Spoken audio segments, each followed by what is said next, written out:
1. Essential food. Nothing can survive without food. Everything we consume acts either to heal us or to poison us. We tend to think of nourishment only as what we take in through our mouths, but what we consume with our eyes, our ears, our noses, our tongues, and our bodies is also food. The conversations going on around us, and those we participate in, are also food. Are we consuming and creating the kind of food that is healthy for us and helps us grow? When we say something that nourishes us and uplifts the people around us, we are feeding love and compassion. When we speak and act in a way that causes tension and anger, we are nourishing violence and suffering. We often ingest toxic communication from those around us and from what we watch and read. Are we ingesting things that grow our understanding and compassion? If so, that's good food. Often, we ingest communication that makes us feel bad or insecure about ourselves or judgmental and superior to others. We can think about our communication in terms of nourishment and consumption. The Internet is an item of consumption, full of nutrients that are both healing and toxic. It's so easy to ingest a lot in just a few minutes online. This doesn't mean you shouldn't use the Internet, but you should be conscious of what you are reading and watching. When you work with your computer for 3 or 4 hours, you are totally lost. It's like eating French fries. You shouldn't eat French fries all day, and you shouldn't be on the computer all day. A few French fries, a few hours, are probably all most of us need. What you read and write can help you heal, so be thoughtful about what you consume. When you write an email or a letter that is full of understanding and compassion, you are nourishing yourself during the time you write that letter. Even if it's just a short note, everything you're writing down can nourish you and the person to whom you are writing. Consuming with mindfulness. How can you tell what communication is healthy and what is toxic? The energy of mindfulness is a necessary ingredient in healthy communication. Mindfulness requires letting go of judgment, returning to an awareness of the breath and the body, and bringing your full attention to what is in you and around you. This helps you notice whether the thought you just produced is healthy or unhealthy, compassionate or unkind. Conversation is a source of nourishment. We all get lonely and want to talk with someone. But when you have a conversation with another person, what that person says may be full of toxins, like hate, anger, and frustration. When you listen to what others say, you're consuming those toxins. You're bringing toxins into your consciousness and your body. That's why mindfulness of speaking and mindfulness of listening are very important. Toxic conversation can be difficult to avoid, especially at work. If it is going on around you, be aware. You need to have enough mindful awareness not to absorb these kinds of suffering. You have to protect yourself with the energy of compassion, so that when you listen, instead of consuming toxins, you're actively producing more compassion in yourself. When you listen in this way, compassion protects you and the other person suffers less. You absorb the thoughts, speech, and actions you produce, and those contained in the communications of those around you. That is a form of consumption. So when you read something, when you listen to someone, you should be careful not to allow the toxins to ruin your health and bring suffering to you and to the other person or group of people.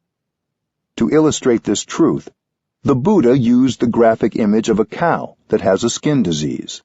The cow is attacked by all kinds of insects and microorganisms coming from the soil, coming from the trees, coming from the water. Without skin, a cow can't protect herself.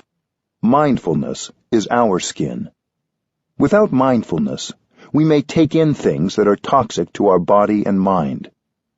Even when you simply drive your car through the city, you consume.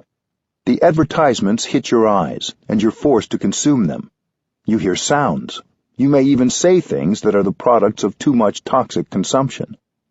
We have to protect ourselves with mindful consumption. Mindful communication is part of this. We can communicate in such a way as to solidify the peace and compassion in ourselves and bring joy to others. Relationships don't survive without the right food.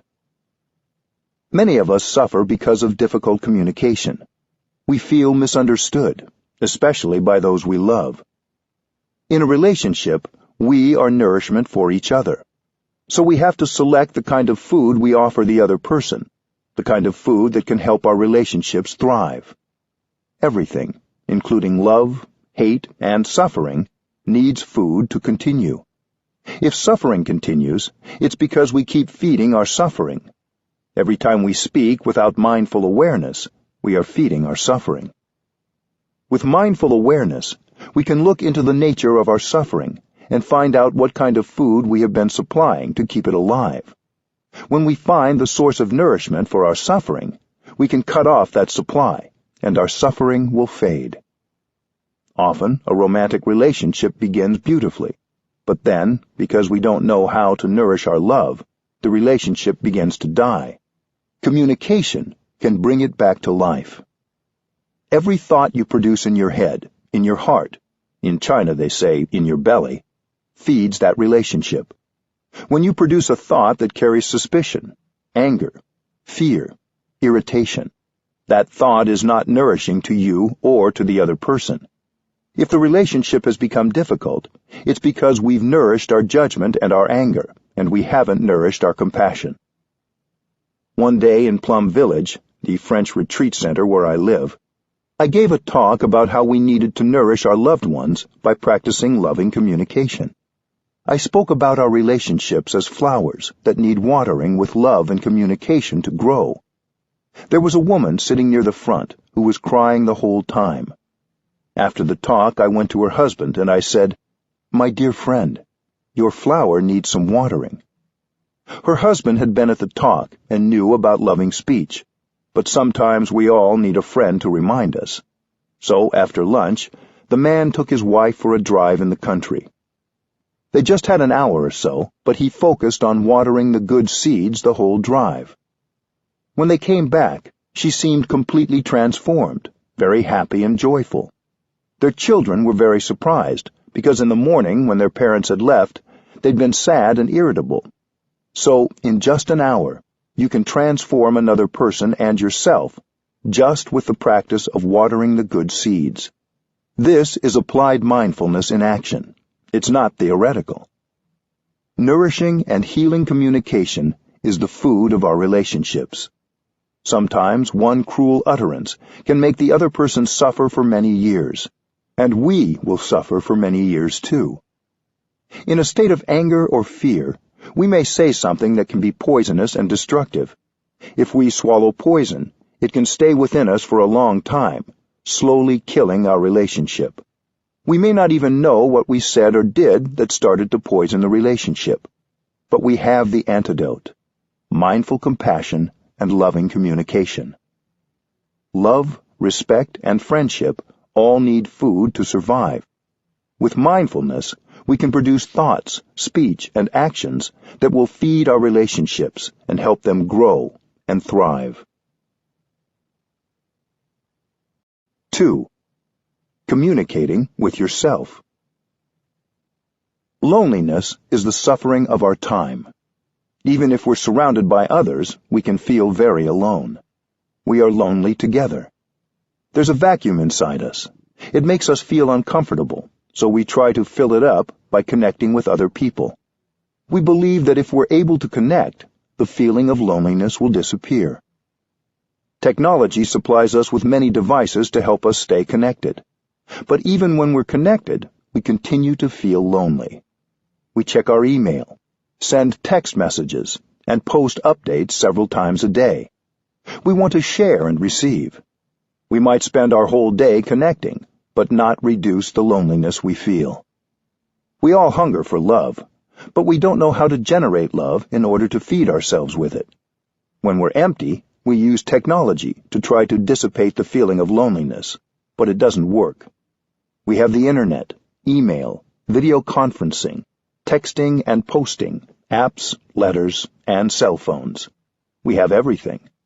And yet it's not at all certain that we have improved our communication.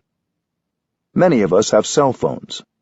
We want to be in touch with other people, but we shouldn't put too much faith in our phones. I don't have one, but I don't feel out of touch with the world.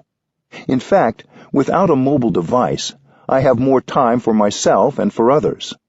You believe that having your phone helps you to communicate, but if the content of your speech is not authentic, talking or texting on a device doesn't mean you're communicating with another person. We believe too much in the technologies of communication. Behind all these instruments we have the mind, the most fundamental instrument for communication. If our minds are blocked, there is no device that will make up for our inability to communicate with ourselves or others. Connecting internally. Many of us spend a lot of time in meetings or emailing with others, and not a lot of time communicating with ourselves. The result is that we don't know what is going on within us. It may be a mess inside. How, then, can we communicate with another person? We think that with all our technological devices we can connect, but this is an illusion. In daily life, we're disconnected from ourselves. We walk, but we don't know that we're walking. We're here, but we don't know that we're here. We're alive, but we don't know that we're alive. Throughout the day, we lose ourselves. To stop and communicate with yourself is a revolutionary act. You sit down and stop that state of being lost, of not being yourself. You begin by just stopping whatever you're doing, sitting down, and connecting with yourself. This is called mindful awareness. Mindfulness is full awareness of the present moment. You don't need an iPhone or a computer. You just need to sit down and breathe in and out. In just a few seconds, you can connect with yourself. You know what is going on in your body, your feelings, your emotions, and your perceptions. Digital purpose. When you don't feel you can communicate well in person, or wonder if what you say will be hard for the other person to hear, sometimes the best way to communicate is to write a letter or an email. If you can write a letter that's full of understanding and compassion, then during the time of writing that letter, you will nourish yourself. Everything you write will be nourishing for the person you are writing to, and first of all, for you. The other person hasn't received the email or letter yet, but while typing the letter, you are nourishing yourself, because what you're saying in the letter is full of compassion and understanding. Especially at the beginning of your practice, it may be easier for you to practice mindful communication in writing. Writing this way is good for our health. We can send an email, we can text, and we can talk on the phone and use mindful communication. If our message is full of understanding and compassion, we'll be able to remove fear and anger from the other person. So next time you hold the phone, look at it and remember that its purpose is to help you communicate with compassion. Usually we are in a hurry to send our emails and texts. As soon as we finish writing them, we press send and they are gone. But there's no need to rush. We always have time for at least one in-breath and out-breath before we pick up the phone, or before we press send on a text or email. If we do this, there is a much greater chance that we will be putting more compassionate communication out into the world. Coming home. When we begin to practice mindful awareness, we start the path home to ourselves. Home is the place where loneliness disappears. When we're home, we feel warm, comfortable, safe, fulfilled. We've gone away from our homes for a long time, and our homes have become neglected. But the path back home is not long. Home is inside us. Going home requires only sitting down and being with yourself, accepting the situation as it is. Yes, it might be a mess in there, but we accept it because we know we have left home for a long time. So now we're home. With our in-breath and our out-breath, our mindful breathing, we begin to tidy up our homes. Communicating with the breath. The path home begins with your breath. If you know how to breathe, you can learn how to walk, how to sit, how to eat your meal, and how to work in mindfulness so that you can begin to know yourself. When you breathe in, you come back to yourself. When you breathe out, you release any tension. Once you can communicate with yourself, you'll be able to communicate outwardly with more clarity. The way in is the way out. Mindful breathing is a means of communication, just like a phone. It promotes communication between the mind and the body. It helps us know what we're feeling. We're breathing all the time, but we rarely pay attention to our breath, unless our breathing is uncomfortable or restricted. With mindful breathing, when we breathe in, we know we're breathing in. When we breathe out, we know we're breathing out. When we breathe in, we bring our attention to our in-breath. To remind ourselves to pay attention to our breath, we can say silently, breathing in, I know I'm breathing in. Breathing out, I know I'm breathing out. The air is entering my body. The air is leaving my body. Follow your in-breath and out-breath all the way through.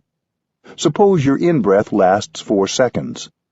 During the time of breathing in, allow your attention to rest entirely on your in-breath without interruption. During the time of breathing out, focus entirely on your out-breath. You are with your in-breath and your out-breath. You are not with anything else. You are your in-breath and your out-breath. Breathing in and breathing out is a practice of freedom. When we focus our attention on our breath, we release everything else, including worries or fears about the future, and regrets or sorrows about the past. Focusing on the breath, we notice what we're feeling in the present moment. We can do this throughout the day, enjoying the 24 hours that have been given us to breathe in and out. We can be there for ourselves. It takes only a few seconds to breathe in and set yourself free.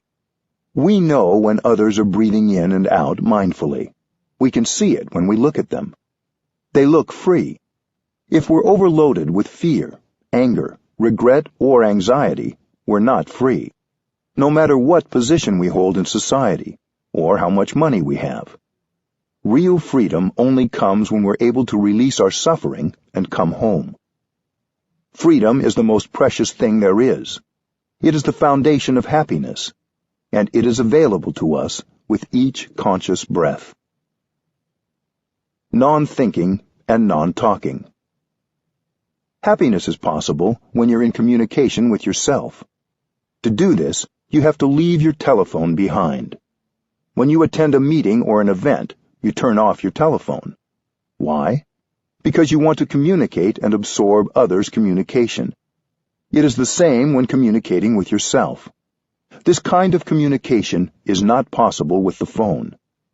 We're used to thinking a lot and talking a lot. But to communicate with ourselves, we need to practice non-thinking and non-talking. Non-thinking is a very important practice.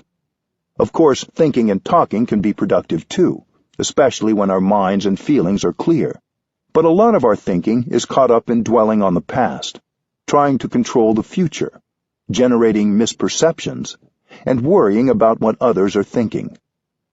A misperception can happen in a moment, in a flash.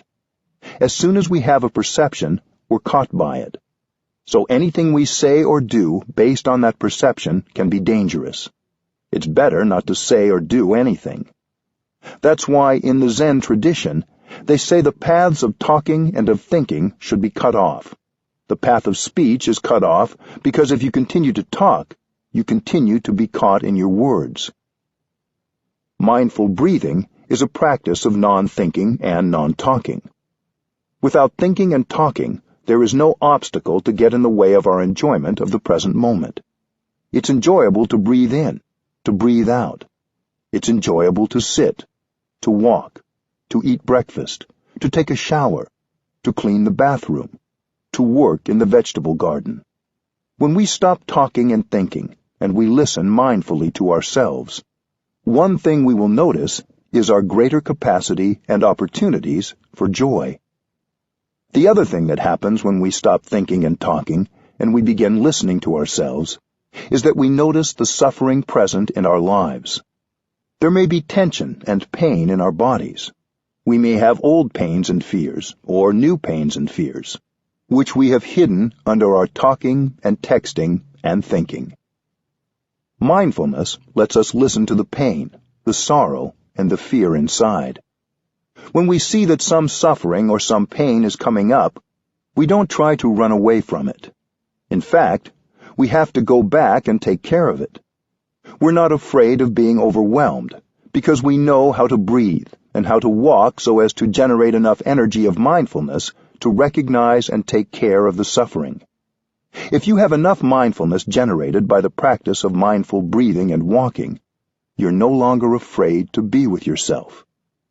If I am free of needing a mobile phone, it's because I carry mindfulness with me, like a guardian angel on my shoulder. The angel is always with me when I practice. It helps me be unafraid of whatever suffering or pain arises. It's much more important to keep your mindfulness with you than to keep your mobile phone. You think that you're safe when carrying your phone, but the truth is that mindfulness will do much more than a phone to protect you, to help you suffer less, and to improve your communication. Come back. The quiet of non-thinking and non-talking gives us the space to truly listen to ourselves. We don't have to try to get away from our suffering. We don't have to cover up what is unpleasant in us. In fact, we try to be there for ourselves, to understand, so that we can transform. Please do come back home and listen. If you don't communicate well with yourself, you cannot communicate well with another person. Come back again and communicate lovingly with yourself. That is the practice. You have to go back to yourself and listen to the happiness you may have in this moment. Listen to the suffering in your body and in your mind, and learn how to embrace it and bring relief. Communicating with the body. As long as we have mindfulness with us, we can breathe mindfully throughout the day as we go about our daily activities. But our mindfulness will be stronger and will get more healing and communicate more successfully if we take the time to pause and sit quietly for a few moments. When a newly freed Nelson Mandela came to France for a visit, a journalist asked him what he would most like to do. He said, "Sit down and do nothing." Since his release from prison and his official entry into politics, he hadn't had any time to just enjoy sitting. We should make time to sit, even if it's for only a few minutes a day, because sitting is a pleasure. Whenever we're restless and don't know what to do, that is a good time to sit down. It's good to sit when we're peaceful, too, as a way of nurturing a habit and practice of sitting. When we stop and sit, we can begin right away to follow our in-breath and out-breath. Immediately, we can enjoy breathing in and breathing out, and everything gets a little bit better because the present moment becomes available to us. Breathe in a way that gives you pleasure. When you sit and breathe mindfully, your mind and body finally get to communicate and come together. This is a kind of miracle, because usually the mind is in one place and the body in another.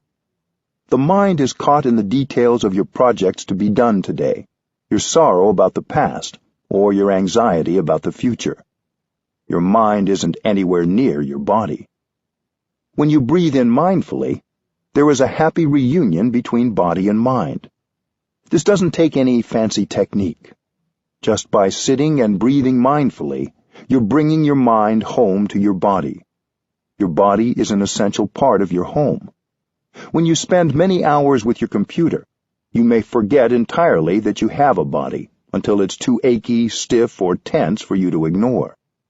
You need to take breaks and return to your body before it gets to that point.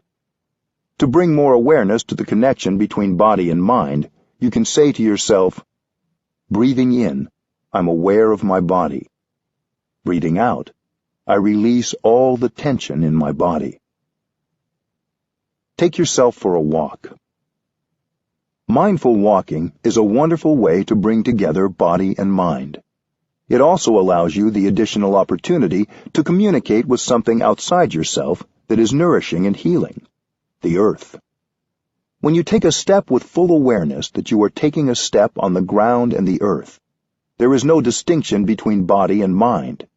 Your body is your breathing. Your body is your feet. Your body is your lungs. And when you are connected with body, feet, breath, and lungs, you are home.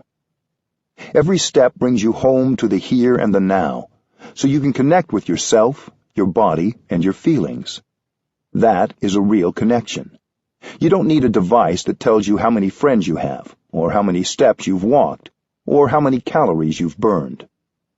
When you walk mindfully, integrate your breath with each step and focus on your foot connecting with the ground. You're aware that you're making a step, and you stop thinking altogether. When you think, you get lost in your thinking. You don't know what's going on in your body, in your feelings, or in the world. If you think while you walk, you're not really walking. Instead, focus your attention on your breath and your step. Be aware of your foot, its movement, and the ground you're touching. While you focus your attention on making the step, you are free, because in that time, your mind is only with the step you are making. Your mind is no longer carried off into the future or the past. You take one step, and you are free. While you walk, you can say to yourself, I have arrived. I am home. These words are not a mere declaration or an affirmation practice. They are a realization. You don't need to run anywhere. Many of us have run all our lives. Now we get to live life properly. Home is the here and the now, where all the wonders of life are already available, where the wonder that is your body is available. You can't arrive fully in the here and the now unless you invest your whole body and mind into the present moment. If you haven't arrived 100%, stop where you are and don't take another step. Stay there and breathe until you're sure you have arrived 100%. Then you can smile a smile of victory. It's probably best to do that only when you are enjoying mindful walking alone. If you are around other people, you may create a traffic jam. You don't need an app or an outsider to tell you whether you have arrived. You will know you have arrived because you will recognize that you're comfortable being. When you walk from the parking lot to your office, go home in each step. Recover yourself and connect with yourself during every step. No matter where you're going, you can walk as a free person on this planet Earth and enjoy every step. Walking on the earth heals our alienation. Many of us live in a way that alienates us from the earth and from our own bodies. Most of us live very isolated from each other. We humans can get extremely lonely. We're separated not just from the earth and from each other, but from our own selves. We spend many hours every day forgetting we have bodies. But if we begin to practice breathing mindfully and listening to the body, we can also begin to look deeply and see that the earth is all around us. We touch the earth, and we are no longer alienated from our own bodies or from the body of the earth. We commonly think of the earth as our environment, but looking more deeply, we see that the earth is a wonderful living reality. Often, when we feel alone, we forget that we can connect directly with the earth. When we bring mindfulness to our steps, these steps can bring us back in touch with our own bodies and with the body of the earth. These steps can rescue us from our alienation. Connecting to our suffering. When we begin to breathe mindfully and listen to our bodies, we become aware of feelings of suffering that we've been ignoring. We hold these feelings in our bodies as well as our minds. Our suffering has been trying to communicate with us, to let us know it is there, but we have spent a lot of time and energy ignoring it. When we begin breathing mindfully, feelings of loneliness, sadness, fear, and anxiety may come up. When that happens, we don't need to do anything right away. We can just continue to follow our in-breath and our out-breath. We don't tell our fear to go away. We recognize it. We don't tell our anger to go away. We acknowledge it. These feelings are like a small child tugging at our sleeves. Pick them up and hold them tenderly. Acknowledging our feelings without judging them or pushing them away, embracing them with mindfulness, is an act of homecoming. The suffering of our ancestors.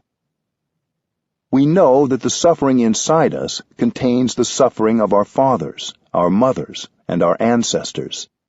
Our ancestors may not have had a chance to get in touch with the practice of mindfulness, which could help them transform their suffering. That is why they have transmitted their unresolved suffering to us. If we are able to understand that suffering and thereby transform it, we are healing our parents and our ancestors as well as ourselves. Our suffering reflects the suffering of the world. Discrimination, exploitation, poverty, and fear cause a lot of suffering in those around us. Our suffering also reflects the suffering of others. We may be motivated by the desire to do something to help relieve the suffering in the world. How can we do that without understanding the nature of suffering? If we understand our own suffering, it will become much easier for us to understand the suffering of others and of the world. We may have the intention to do something or be someone that can help the world suffer less, but unless we can listen to and acknowledge our own suffering, we will not really be able to help. Listening deeply. The amount of suffering inside us and around us can be overwhelming. Usually we don't like to be in touch with it because we believe it's unpleasant. The marketplace provides us with everything imaginable to help us run away from ourselves. We consume all these products in order to ignore and cover up the suffering in us. Even if we're not hungry, we eat. When we watch television, even if the program isn't very good, we don't have the courage to turn it off, because we know that when we turn it off, we may have to go back to ourselves and get in touch with the suffering inside. We consume not because we need to consume, but because we're afraid of encountering the suffering inside us. But there is a way of getting in touch with the suffering without being overwhelmed by it. We try to avoid suffering, but suffering is useful. We need suffering. Going back to listen and understand our suffering brings about the birth of compassion and love. If we take the time to listen deeply to our own suffering, we will be able to understand it. Any suffering that has not been released and reconciled will continue. Until it has been understood and transformed, we carry with us not just our own suffering, but also that of our parents and our ancestors. Getting in touch with the suffering that has been passed down to us helps us understand our own suffering. Understanding suffering gives rise to compassion. Love is born, and right away we suffer less. If we understand the nature and the roots of our suffering, the path leading to the cessation of the suffering will appear in front of us. Knowing there is a way out, a path, brings us relief, and we no longer need to be afraid. Suffering brings happiness. Understanding suffering always brings compassion. If we don't understand suffering, we don't understand happiness. If we know how to take good care of suffering, we will know how to take good care of happiness. We need suffering to grow happiness. The fact is that suffering and happiness always go together. When we understand suffering, we will understand happiness. If we know how to handle suffering, we will know how to handle happiness and produce happiness. If a lotus is to grow, it needs to be rooted in the mud. Compassion is born from understanding suffering. We all should learn to embrace our own suffering, to listen to it deeply, and to have a deep look into its nature. In doing so, we allow the energy of love and compassion to be born. When the energy of compassion is born, right away we suffer less. When we suffer less, when we have compassion for ourselves, we can more easily understand the suffering of another person and of the world. Then our communication with others will be based on the desire to understand rather than the desire to prove ourselves right or make ourselves feel better. We will have only the intention to help. Understanding our own suffering helps us understand others. I know a woman from Washington, D.C., who at one time planned to commit suicide because she couldn't see any way out of the suffering she was feeling. She had no hope. She had a very difficult relationship with her husband and also with their 3 children. She had a friend who wanted her to listen to one of my talks on deep listening and loving speech. She refused because she was Catholic and she thought that listening to a Buddhist teaching meant she wasn't being true to her faith. On the night she planned to kill herself, she telephoned her friend to say goodbye. Her friend said, "Before you kill yourself, come say goodbye to me. Take a taxi." She came, and when she got there, her friend asked her, as a favor, to listen to the tape before she killed herself. Reluctantly, she said, "All right, before dying, I'll satisfy your wish." After listening to the tape, she was curious and decided to go to a mindfulness retreat. At the retreat, she began to really listen to her own suffering. Before that, she had thought the only way to end her suffering was to kill herself. It was too painful to listen. But she learned how to stay with her breath so she could be with her suffering. She found that she had created a lot of wrong perceptions and had nurtured a lot of anger. She had thought that her husband and her family had created all her suffering. But now she saw that she was co-responsible for her suffering. She had thought that her husband didn't suffer, that he just made her suffer. But now her understanding was quite different, and she was able to see the suffering in her husband. This was quite an achievement. When you see the suffering inside yourself, you can see the suffering in the other person, and you can see your part, your responsibility, in creating the suffering in yourself and in the other person. The night when she came back from the retreat, she came and sat close to her husband. This was something very new, coming and sitting near him. She sat for a long time, and then she began to talk. She said, "I know you have suffered so much during the past many years. I couldn't help you. I made the situation worse. It wasn't my intention to make you suffer. It was just because I didn't understand you. I didn't see the suffering inside you. Tell me about your difficulties. Please, help me understand." She was able to use this kind of loving speech. Her husband began to cry like a baby, because for so many years she hadn't talked to him in a loving way. Their relationship had been very beautiful in the beginning, but it had become filled with resentment and arguments and lacked any real communication. That night began their journey to reconciliation. 2 weeks later, the couple came with their children to tell me this story. Loving yourself is the basis for compassion. We tend to think we already know and understand our loved ones very well, but that may not be so. If we haven't understood our own sufferings and our own perceptions, how can we understand the suffering of another person? We shouldn't be too sure that we understand everything about the other person. We have to ask, do I understand myself enough? Do I understand my suffering and its roots? Once you have some understanding and insight into your own suffering, you begin to be better at understanding and communicating with someone else. If you can't accept yourself, if you hate yourself and get angry with yourself, how can you love another person and communicate love to him or her? Self-understanding is crucial for understanding another person. Self-love is crucial for loving others. When you've understood your suffering, you suffer less, and you are capable of understanding another person's suffering much more easily. When you can recognize the suffering in the other person and see how that suffering came about, compassion arises. You no longer have the desire to punish or blame the other person. You can listen deeply, and when you speak, there is compassion and understanding in your speech.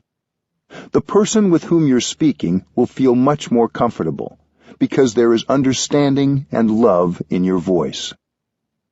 Coming home to ourselves to understand our suffering and its roots is the first step.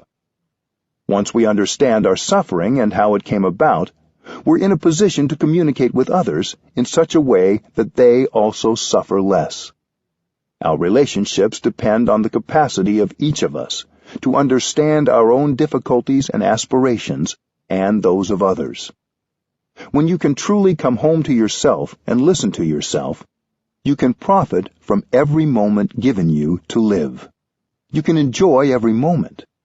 With good internal communication facilitated by mindful breathing, you can begin to understand yourself, understand your suffering, and understand your happiness. Knowing how to handle suffering, you know at the same time how to produce happiness. And if you're truly happy, we all profit from your happiness. We need happy people in this world. 3. The keys to communicating with others. As you connect with yourself, you begin connecting more deeply with other people. Without the first step, the second step isn't possible. Don't neglect to reserve some time alone each day for communicating with yourself. All of us still have misperceptions and suffering. When we communicate with others, we should be aware that the suffering we have yet to heal and our perceptions are also there. If we can be aware of our in-breath and our out-breath, we will remember that the one goal of compassionate communication is to help others suffer less.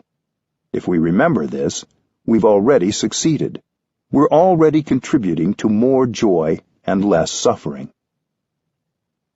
Saying hello. It's helpful to remember at the beginning of every communication with another person that there is a Buddha inside each of us. The Buddha is just a name for the most understanding and compassionate person it's possible to be. You may call it something else if you wish, like wisdom or God. We can breathe, smile, and walk in such a way that this person in us has a chance to manifest. Where I live in Plum Village, every time you meet someone on your way somewhere, you join your palms and bow to him or to her with respect, because you know that there is a Buddha inside that person. Even if that person isn't looking or acting like a Buddha, the capacity for love and compassion is in him or her. If you know how to bow with respect and freshness, you can help the Buddha in him or her to come out. To join your palms and bow like this isn't mere ritual. It's a practice of awakening. While you bring your hands up and put your palms together, breathe in and out mindfully. Your two hands form a flower, a lotus bud. If you do this with genuine intention, you will likely be able to see the possibilities in the other person. As you breathe, you may want to say silently, "A lotus for you, a Buddha to be." When you join your palms, there should be concentration in you, so you're not just going through the motions. The lotus flower of your hands is an offering to the person in front of you. When you bow, you recognize the beauty in the other person. In many Asian countries, when we meet each other, we don't shake hands like in the West. We just join our palms and bow. About 160 years ago, the French came to Vietnam, and they taught us how to shake hands. In the beginning, we thought it was funny to shake hands like that, but we learned quite quickly. Now everyone knows how to shake hands, but we still like to join our palms and bow, especially in the temple. It may not be appropriate in your life or workplace for you to join your palms to everyone you see, but you can still look them in the eye. As you smile or say hello or shake hands, in your mind you can still be offering them a lotus flower, a reminder of the Buddha nature in both of you. The two keys to compassionate communication. We communicate to be understood and to understand others. If we're talking and no one is listening, maybe not even our own selves, we're not communicating effectively. There are two keys to effective and true communication. The first is deep listening. The second is loving speech. Deep listening and loving speech are the best instruments I know for establishing and restoring communication with others and relieving suffering. We all want to be understood. When we interact with another person, particularly if we haven't practiced mindfulness of our own suffering and listened well to our own selves, we're anxious for others to understand us right away. We want to begin by expressing ourselves. But talking first like that doesn't usually work. Deep listening needs to come first. Practicing mindfulness of suffering, recognizing and embracing the suffering in oneself and in the other person, will give rise to the understanding necessary for good communication. When we listen to someone with the intention of helping that person suffer less, this is deep listening. When we listen with compassion, we don't get caught in judgment. A judgment may form, but we don't hold on to it. Deep listening has the power to help us create a moment of joy, a moment of happiness, and to help us handle a painful emotion. Now is the time to listen only.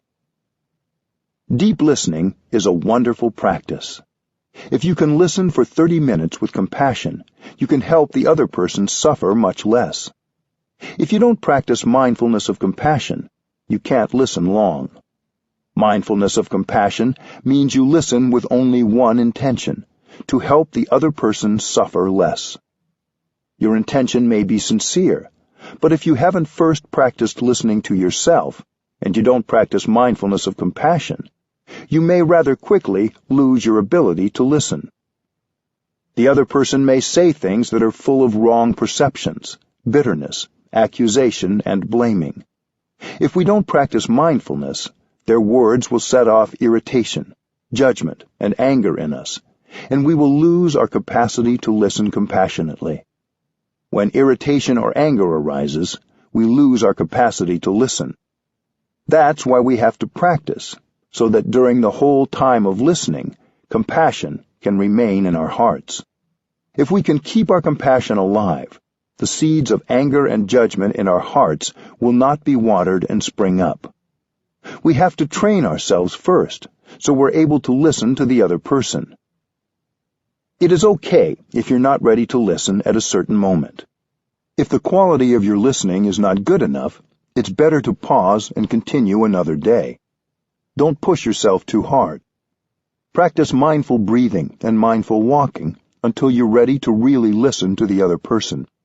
You can say, "I want to listen to you when I'm at my best. Would it be all right if we continued tomorrow?"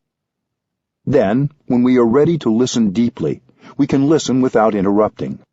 If we try to interrupt or correct the other person, we will transform the session into a debate, and it will ruin everything. After we have deeply listened and allowed the other person to express everything in his heart, we'll have a chance later on to give him a little of the information he needs to correct his perception. But not now. Now we just listen, even if the person says things that are wrong. It's the practice of mindfulness of compassion that keeps us listening deeply. You have to take the time to look and see the suffering in the other person. You must be prepared. Deep listening has only one purpose: to help others suffer less. Even if the person says wrong things, expresses bitterness, or blames, continue to listen compassionately for as long as you can. You may want to say this to yourself as a reminder. I am listening to this person with only one purpose: to give this person a chance to suffer less. Keep the one purpose of deep listening alive in your heart and in your mind. As long as you are inhabited by the energy of compassion, you are safe. Even if what the other person says contains a lot of wrong perceptions, bitterness, anger, blame, and accusation, you are really safe. Remember that the other person's speech may be based on prejudices and misunderstandings. You will have a chance later to offer some information so that he or she can correct his or her perception. But not now. Now is the time only to listen. If you can keep your mindfulness of compassion alive for even 30 minutes, you are inhabited by the energy of compassion, and you are safe. As long as compassion is present, you can listen with equanimity. You know that the other person is suffering. When we don't know how to handle the suffering inside us, we continue to suffer, and we make people around us suffer. When other people don't know how to handle their suffering, they become its victim. If you imbibe their judgment, fear, and anger, you become its second victim. But if you can listen deeply, understanding that what they are saying is coming from suffering, then you are protected by your compassion. You only want to help them suffer less. You don't blame or judge them anymore. Love is born from understanding. Listening deeply and compassionately, you begin to understand the other person more fully, and love is nourished. The foundation of love is understanding, and that means, first of all, understanding suffering. Each of us is hungry for understanding. If you really want to love someone and make him or her happy, you have to understand that person's suffering. With understanding, your love will deepen and become true love. Listening to suffering is an essential ingredient for generating understanding and love. I define happiness as the capacity to understand and to love, because without understanding and love, no happiness could be possible. We don't have enough understanding and love, which is why we suffer so much. This is what we are thirsting for. Compassion and love are born from understanding. How can you love unless you understand? How can the father love his son if he doesn't understand the suffering and difficulties of his son? How can someone make his beloved happy without knowing anything about that person's suffering and difficulties? Do I understand you enough? If you want to make someone happy, you should ask yourself the question, do I understand him enough? Do I understand her enough? Many people are reluctant to talk because they fear that what they say will be misunderstood. There are people who suffer so much, they're not capable of telling us about the suffering inside. And we have the impression that nothing is wrong, until it's too late. Waiting has serious consequences. People may isolate themselves. They may suddenly end a friendship or relationship, or they may even commit suicide. Something had been bothering that person for a long time, but he or she pretended that everything was okay. Maybe fear or pride gets in the way. Listening and looking with mindfulness and concentration, we may discover that there's a block of suffering in that person. We see that she has suffered so much and doesn't know how to handle the suffering inside, so she continues to suffer and make other people suffer too. Once you have seen that, suddenly your anger is no longer there. Compassion arises. You have the insight that she is suffering and needs help, not punishment. If you need to, you can ask for help. You can say, "Dear one, I want to understand you more. I want to understand your difficulties and your suffering. I want to listen to you because I want to love you." When we take the time to look more deeply, we may see for the first time the big block of suffering in that person. Someone might pretend not to suffer, but that's not true. When you're able to listen compassionately, other people have a chance to tell you about their difficulties. In any relationship, you may want to check whether you have understood the other person. If it is a relationship that is harmonious, in which communication is good, then happiness is there. If communication and harmony exist, it means mutual understanding is there. Don't wait until the other person has left or is full of anger to ask the important question. Do you think I understand you enough? The other person will tell you if you haven't understood enough. He will know if you're able to listen with compassion. You may say, "Please tell me, please help me, because I know very well that if I don't understand you, I will make a lot of mistakes." That is the language of love. The question, "Do you think I understand you enough?" is not just for romantic relationships, but for friends, family members, and anyone you care about. It can even help in a work setting.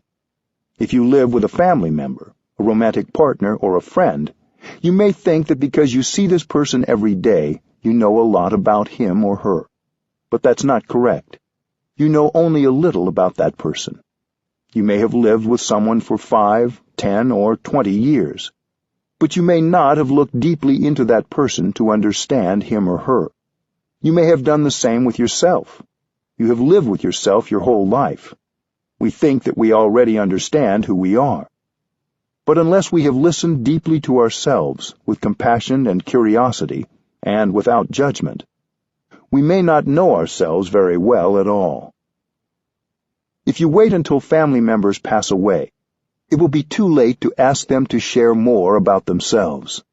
It's nice when a child of any age sits with a parent and asks about their experiences, sufferings, and sources of happiness. Just sit and listen. With mindful breathing and listening to ourselves, our capacity for listening and looking expands deeply, and we may find the opportunity for much greater communication and connection with our parents and our loved ones. When you see that the other person has suffering inside, compassion is born in your heart. You may want to do something to help that person suffer less. Your compassionate listening and loving speech will already do a lot to change the situation. Then you can sit with the person and together get insight into what other concrete actions, if any, are necessary to help the situation.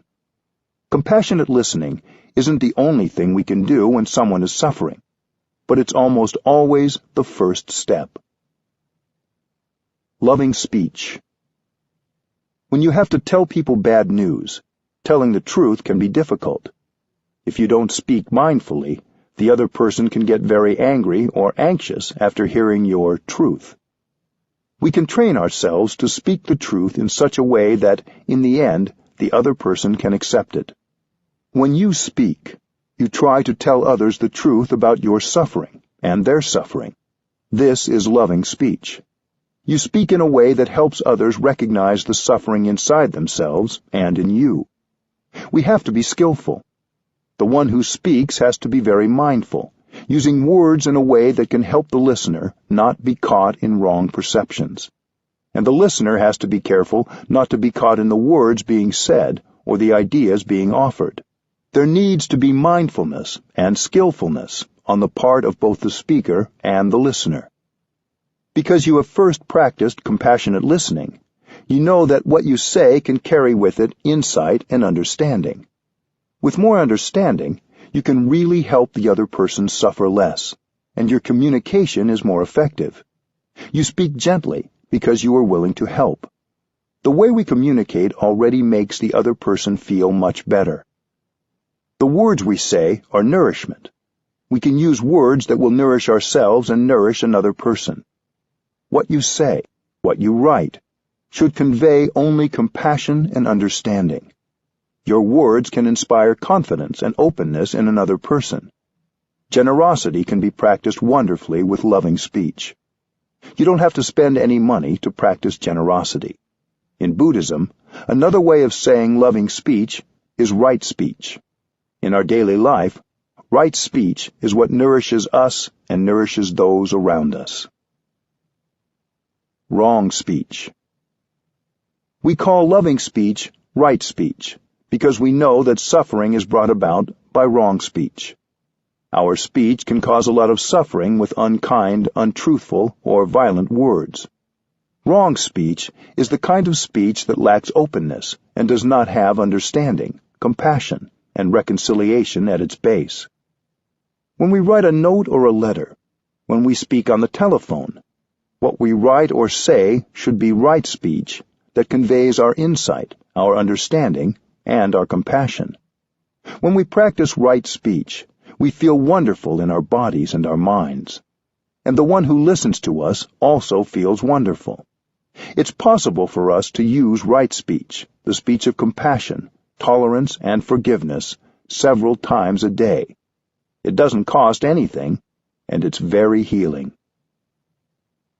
The 4 elements of right speech. Loving, truthful speech can bring a lot of joy and peace to people. But producing loving speech takes practice because we aren't used to it. When we hear so much speech that causes craving, insecurity, and anger, we get accustomed to speaking that way. Truthful, loving speech is something we need to train ourselves in. In Buddhism, there's a practice called the 10 Bodhisattva trainings. 4 of these 10 relate to right speech. A bodhisattva is an enlightened being who has dedicated his or her life to alleviating the suffering of all living beings. Enlightenment is always enlightenment about something. If you begin to understand the nature and the root of your suffering, that is a kind of enlightenment, and it helps you suffer less right away. There are those of us who are very critical of ourselves. That's because we haven't understood our own suffering. When we become a bodhisattva for ourselves, we don't blame ourselves or others anymore. A bodhisattva is someone who can speak with gentle, loving speech, and who can listen with compassion. Anyone can become a bodhisattva by training diligently. You don't have to practice for 10 years to become a bodhisattva. Spend at least some time each day, even if it's only 5 or 10 minutes, sitting, practicing mindful breathing, and listening to yourself. Here are the 4 bodhisattva guidelines of the 10 bodhisattva trainings for right speech. 1. Tell the truth. Don't lie or turn the truth upside down. 2. Don't exaggerate. 3. Be consistent. This means no double talk, speaking about something in one way to one person and in an opposite way to another for selfish or manipulative reasons. 4. Use peaceful language.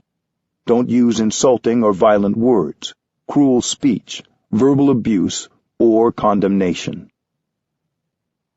Tell the truth. The first element of right speech is to tell the truth. We don't lie. We try not to say untruthful things. If we think the truth is too shocking, we find a skillful and loving way to tell the truth. But we have to respect the truth.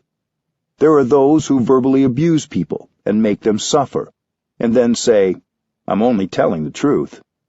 But they tell the truth in a violent and attacking way. Sometimes it can even cause the other person to feel great suffering.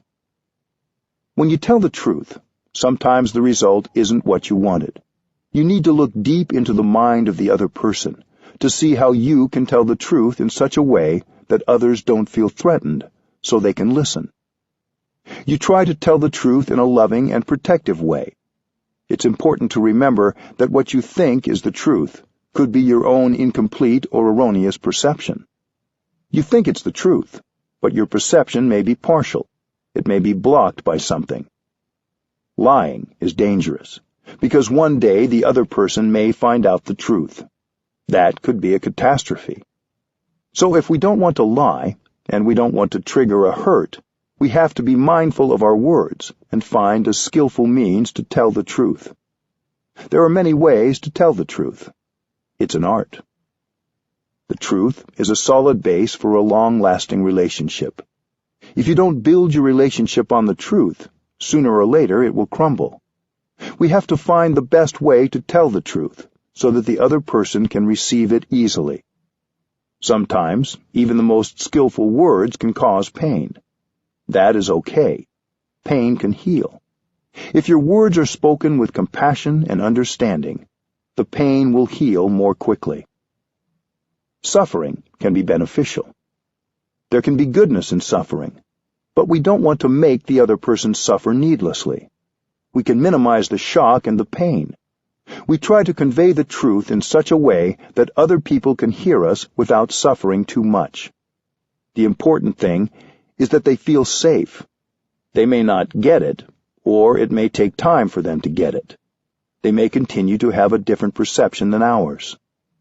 Sometimes you can begin by telling another story, the story of someone else whose situation is similar to the person you are speaking to, so that he or she can get accustomed to the idea. It's easier to listen to the story of another person. You can say, "What do you think? Would it be good for the other person to hear the truth or not?" Usually people say, "Yes, it's good to hear the truth." Sometimes the person you are speaking to will come to the conclusion independently and learn from the case of the other person. It takes a lot of practice to tell the truth in a way that the other person can hear. Don't exaggerate. The second part of right speech is to refrain from inventing and exaggerating. You want to speak about some little thing, but you exaggerate and make it very big. For example, someone has made a mistake, but you exaggerate as though it's something many times worse. Sometimes when we're speaking to ourselves, we make something seem very tragic to justify and even feed anger. There may be some truth in what you want to say, but you exaggerate what the other person has done, so you paint a wrong image of the other. This may seem harmless, but it takes you away from the truth and takes away the trust in a relationship. Be consistent. The third kind of incorrect speech is what we call in Vietnamese forked tongue or double tongue. It means you say something to one person, but when speaking about the same matter to another person, you say something different as a way of gaining some advantage. You speak about the same situation, but in conflicting ways. This causes division and can make a person or group think badly about the other person or group when there's no basis for it. This can cause a lot of suffering on both sides and might even cause them to become enemies. Right speech requires being true to your word and not changing the content for your own advantage or to portray yourself in a better light. Use peaceful language. The fourth aspect of right speech is to refrain from speech that's violent, condemning, abusive, humiliating, accusing, or judgmental. The 4 criteria. In the time of the Buddha, people were caught by mental constructions and interpreted the teachings in ways that were not intended by the teacher. The Buddha and his students came up with 4 criteria that should be contained in any teaching. These 4 criteria are helpful today in evaluating whether we and others are using right speech and speaking the truth effectively. The 4 criteria are: 1. We have to speak the language of the world. 2. We may speak differently to different people in a way that reflects how they think and their ability to receive the teaching. 3. We give the right teaching according to person, time, and place, just as a doctor prescribes the right medicine. 4. We teach in a way that reflects the absolute truth. The first criterion: speak the language of the world. The first criterion is to understand the worldly way of seeing things, the worldly view. Sometimes we have to use the kind of language that people speak and the way they view things. If you don't use the language of the world, most people won't understand what you mean, and you can communicate only with people who already think like you. This doesn't mean you have to learn Vietnamese and Arabic, but rather that you have to speak in terms that people can understand, based on their daily experience of life. For example, we are used to saying that the sky is above and the earth is below. When we sit here, we say that what's above us is up and what's below us is down. But for those who are sitting on the other side of the planet, our down is their up, and our up is their down. What is up and down for this corner of the planet is not up and down for another part of the planet. So, up and down is a truth, but it's a relative truth. We can use it as part of our common language to communicate with each other, without needing to have an extended discussion of up and down each time we talk. The second criterion: speak according to the understanding of the person listening. The second criterion says that we may have to speak to each person differently. This doesn't contradict the element of right speech that says not to speak with a forked tongue, doublespeak. We need to keep the truthful content the same, while being aware of the perspective and understanding of the person we're speaking to, so others have an opportunity to really hear what's being said. With one person, you speak one way. With another person, you have to speak a different way. You have to look deeply at the person to see how he or she perceives, and speak in a way that takes that into account. so others can understand what you say. If someone's understanding is profound, you speak in a way that takes that into consideration. One day, someone asked the Buddha, "When that person passes away, which heaven do you think he will go to?" The Buddha answered that he might be born into this or that heavenly realm. Later, another person asked the Buddha, "When that person dies, where will he go?" The Buddha answered, "He will not go anywhere." Someone standing nearby asked the Buddha why he had given the two people two different answers. The Buddha replied that it depends on the person who asks. He said, "I have to speak according to the mind of the person who listens, and the ability of that person to receive what I share." There's a story of someone who gave a woman a pot of milk in the morning. At the end of the day, he came to get it back. During the day, the milk had turned into butter and cheese. The man said, "But I gave you milk, and you gave me back butter and cheese.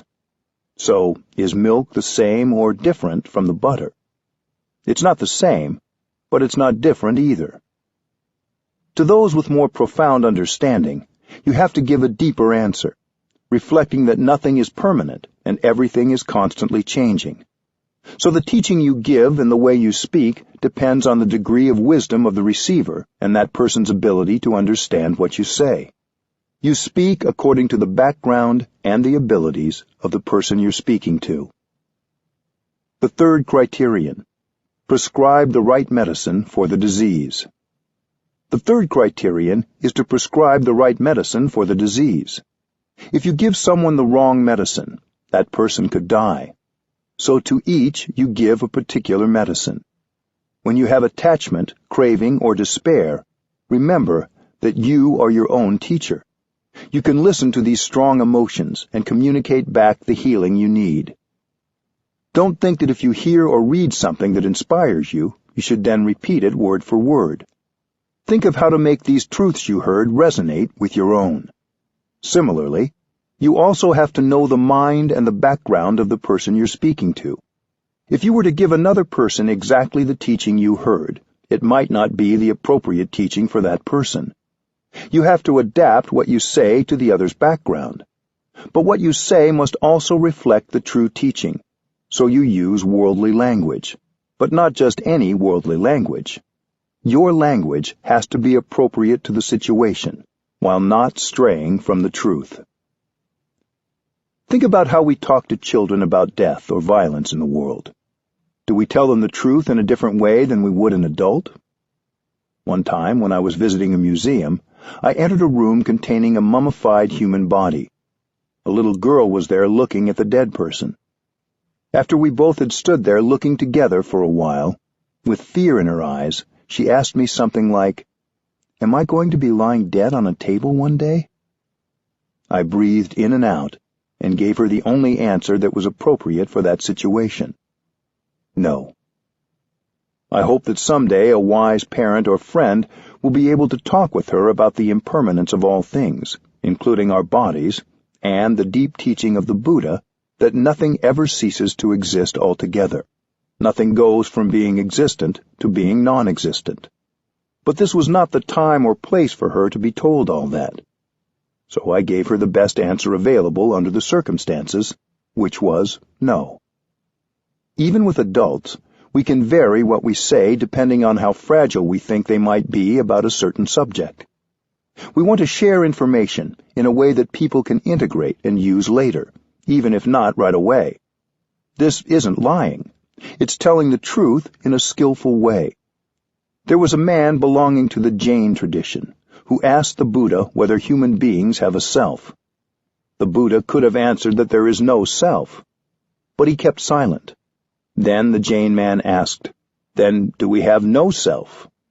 The Buddha still kept silent. Later, Ananda asked the Buddha, "Why didn't you say there is no self?" The Buddha said, "I know that he is caught in his view. If I were to say that there is no self, he would be lost and he would suffer a lot. So, although no self is correct according to our teaching, it was better to keep silent." The fourth criterion: reflect the absolute truth. The fourth criterion is the absolute truth, the most profound view of things, and it may be found in sentences such as, "There is no separate self," or "There is no such thing as birth and death." The absolute truth is correct. It is the closest thing to a description of the ultimate reality, but it can make people feel lost if they haven't had a spiritual teacher who could skillfully convey its depths to them in a way they could take in. So whenever we need to say something we know will be difficult for others to hear, we have to be humble and try to look more and more deeply to discover in what way we can talk about these things. There are some absolute truths, such as that of no birth and no death, that are very difficult to grasp in our everyday way of thinking and everyday lives. But then if we are shown something simple, such as a cloud, we can grasp very easily that the cloud isn't born and it doesn't die. It simply changes form. We may think of these absolute truths as abstract, but they are visible all around us in the natural world if we look deeply or have a teacher or companion with whom we can talk about what we see. If you use these four criteria, you will not be confused when you are reading or listening to something. They can also help you listen well to others and express yourself effectively in everyday life, whether in friendly conversation, when speaking to or listening in a group, or when reading a text, whether secular or religious. You will have a deep understanding of what is the truth in any given situation and how best to respond. This training isn't just about how we speak, but also goes along with how we listen. So the focus is what happens not only with the mind and tongue, but also with the ear. When we listen more deeply and see more clearly, compassion arises, and we use mindful speech that reflects our sincere and caring intentions. Instead of speaking cruelly, we begin to listen with compassion. When we have the ability to listen with compassion to the suffering of the other person, we will benefit as well. Our compassion makes us happy and peaceful. When we listen with compassion, we can understand things that we wouldn't be able to understand if we were full of anger. Listening deeply is a kind of looking deeply. You look not with your eyes, but with your ears. When you look with your eyes, you can see the suffering. When you look with your ears, you can hear the vibration of that person's words. In Vietnamese, the Bodhisattva Avalokiteshvara is called Quan the Am, in Chinese, Kuan Yin. Quan means to contemplate deeply, the means world, and Am means sound. Quan the Am listens to all the sounds, all the suffering of the world.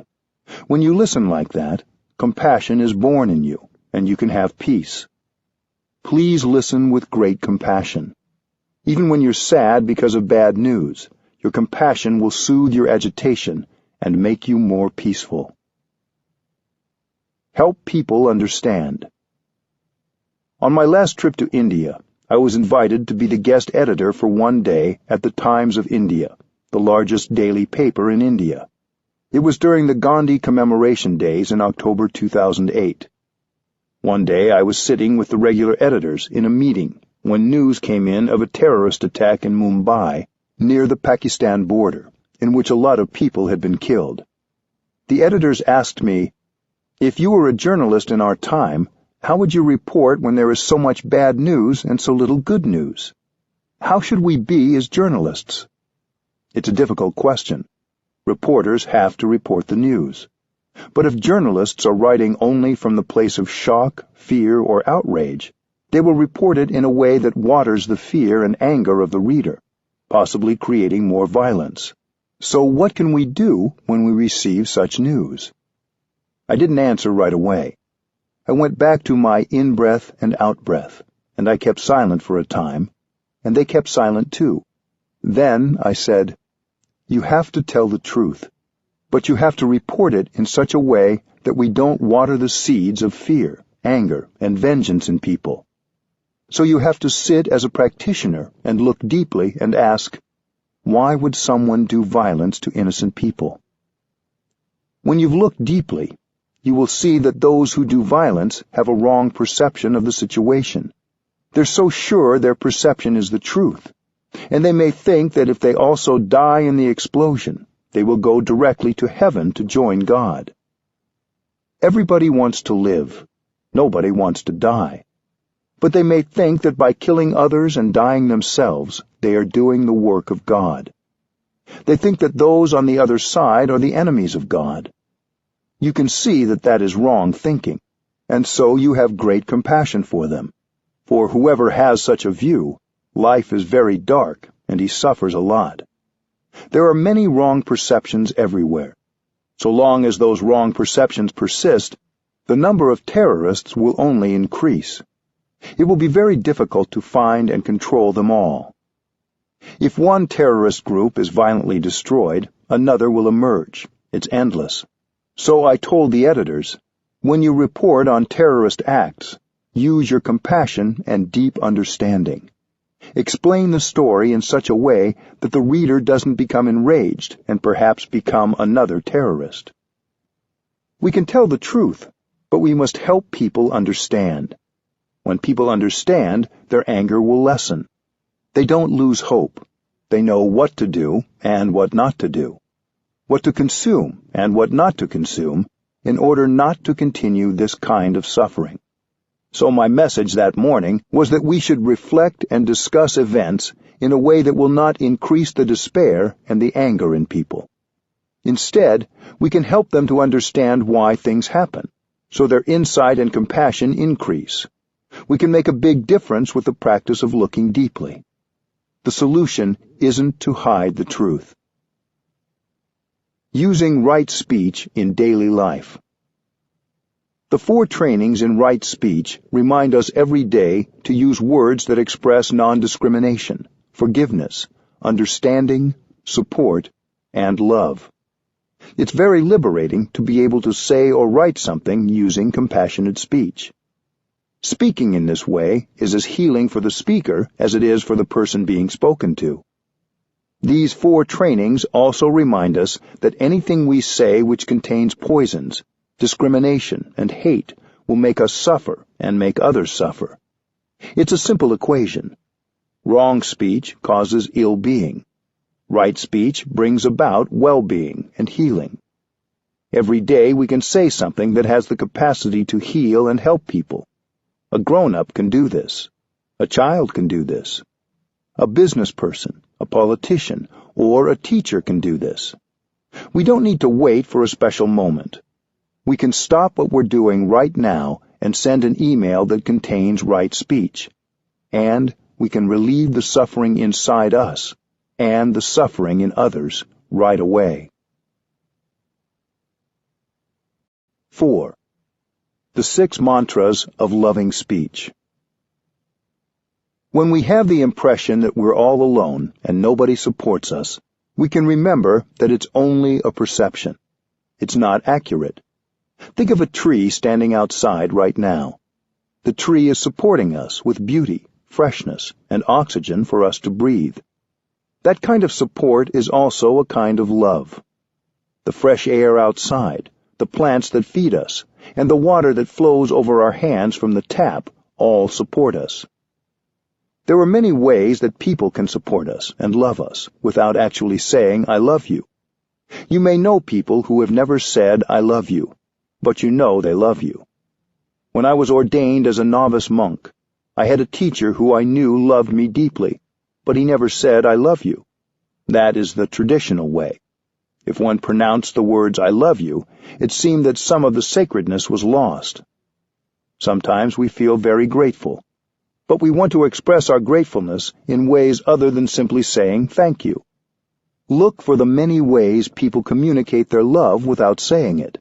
Maybe, like the tree, they are supporting you in other ways. It's also true that the people you love may not know you love them. Sometimes we want to tell someone how much we care, but we don't know the words to say it so that person will understand how we feel. The 6 mantras are 6 sentences that embody loving speech and let people know that you see them, you understand them, and you care for them. In Buddhism, we call these sentences mantras.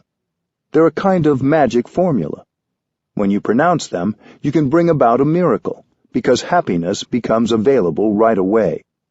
As with each practice, you begin with mindful breathing to bring about your true presence.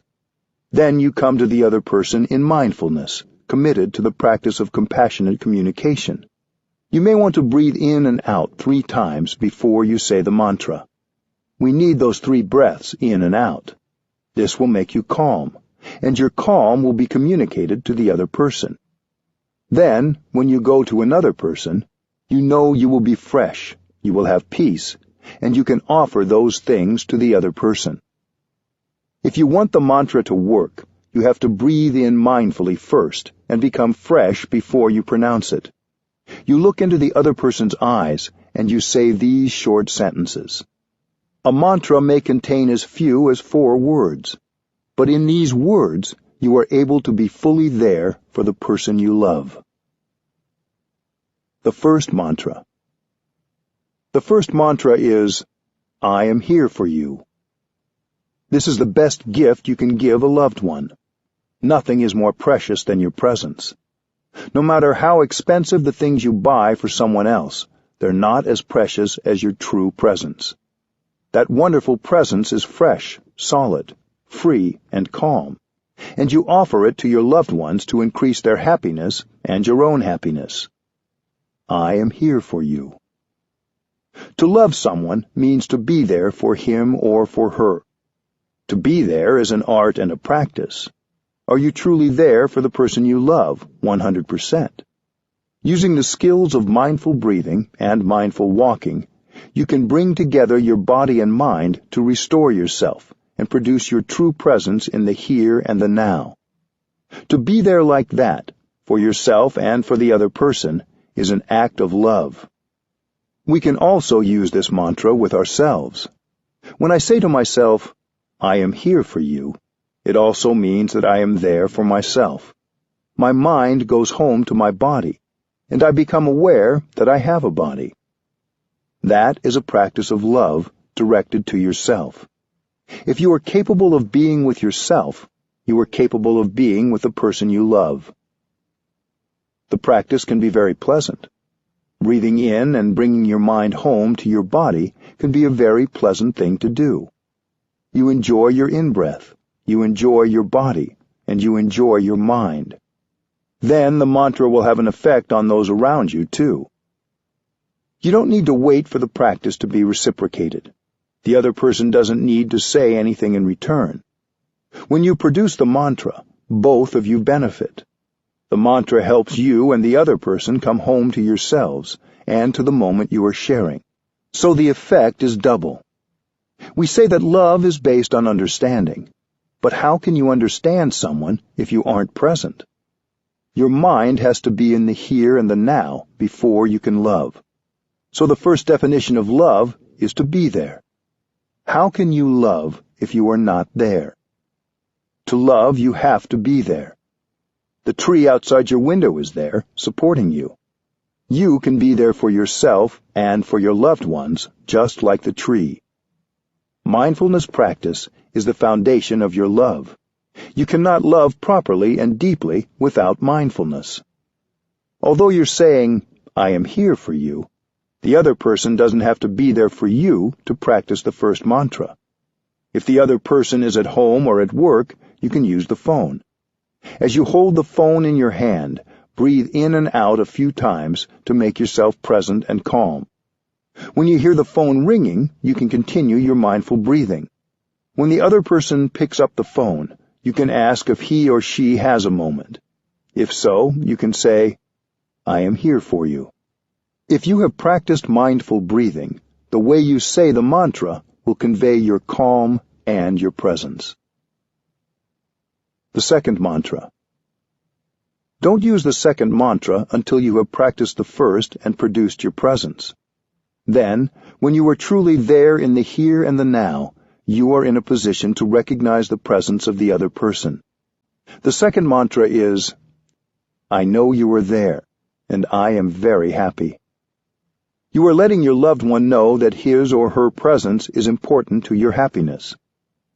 The second mantra acknowledges that you really see the other person. This is crucial. Because when a person ignores you, you don't feel that you are loved. You may feel that the people you love are too busy to see you. Your loved one may be driving the car and thinking of everything except you who are sitting in the next seat. You don't have that person's attention. To love means to be aware of the presence of your beloved one and to recognize that presence as something very precious to you. You use the energy of mindfulness to recognize and embrace the presence of your beloved one. Embraced by your mindfulness, the other person will bloom like a flower. I know you were there, and I am very happy. The second mantra is to reaffirm the presence of the other person as someone very important to you. The second mantra, like the first, only works if you breathe in and out before saying it. Imagine the other person is not there. He or she has moved away or passed on. You might feel a big hole. Right now, that person is alive and near you, so you're very lucky. That's why you have to practice the second mantra, to remind yourself of the gift of that person's presence. When someone says he loves you, but he ignores your presence and doesn't pay attention to you being there, you don't have the feeling that you are loved. So when you love someone, you have to recognize his or her presence as something precious to you. The second mantra can be practiced every day, several times a day. I know you are there, and it makes me very happy. This mantra, like the first, can be shared any time, before work, at the dinner table, or over the phone or by email if you want to share it with someone you don't get a chance to see. These mantras feel a bit awkward at first, while you're getting used to them.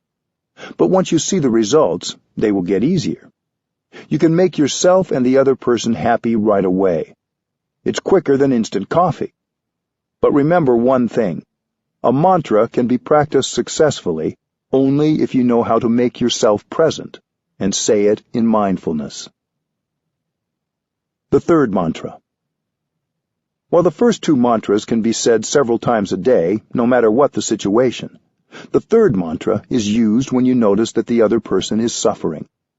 The third mantra can help the other person suffer less right away. The third mantra is, I know you suffer, and that is why I am here for you. Thanks to your mindfulness, you know that something is not going well with your friend or loved one.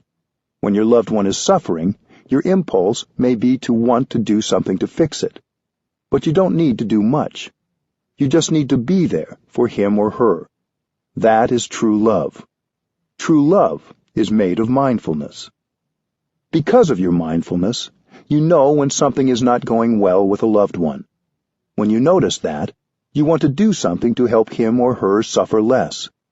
You don't have to do anything other than to be there. When you say the mantra, right away your loved one will suffer less.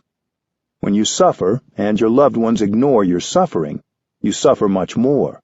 But if the other person is aware of your suffering and offers his presence to you during those difficult moments, you suffer less right away.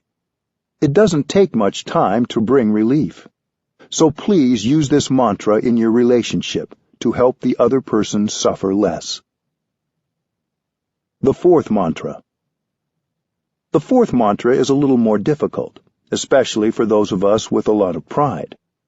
You use the fourth mantra when you suffer and you believe that the other person has caused your suffering. This happens from time to time.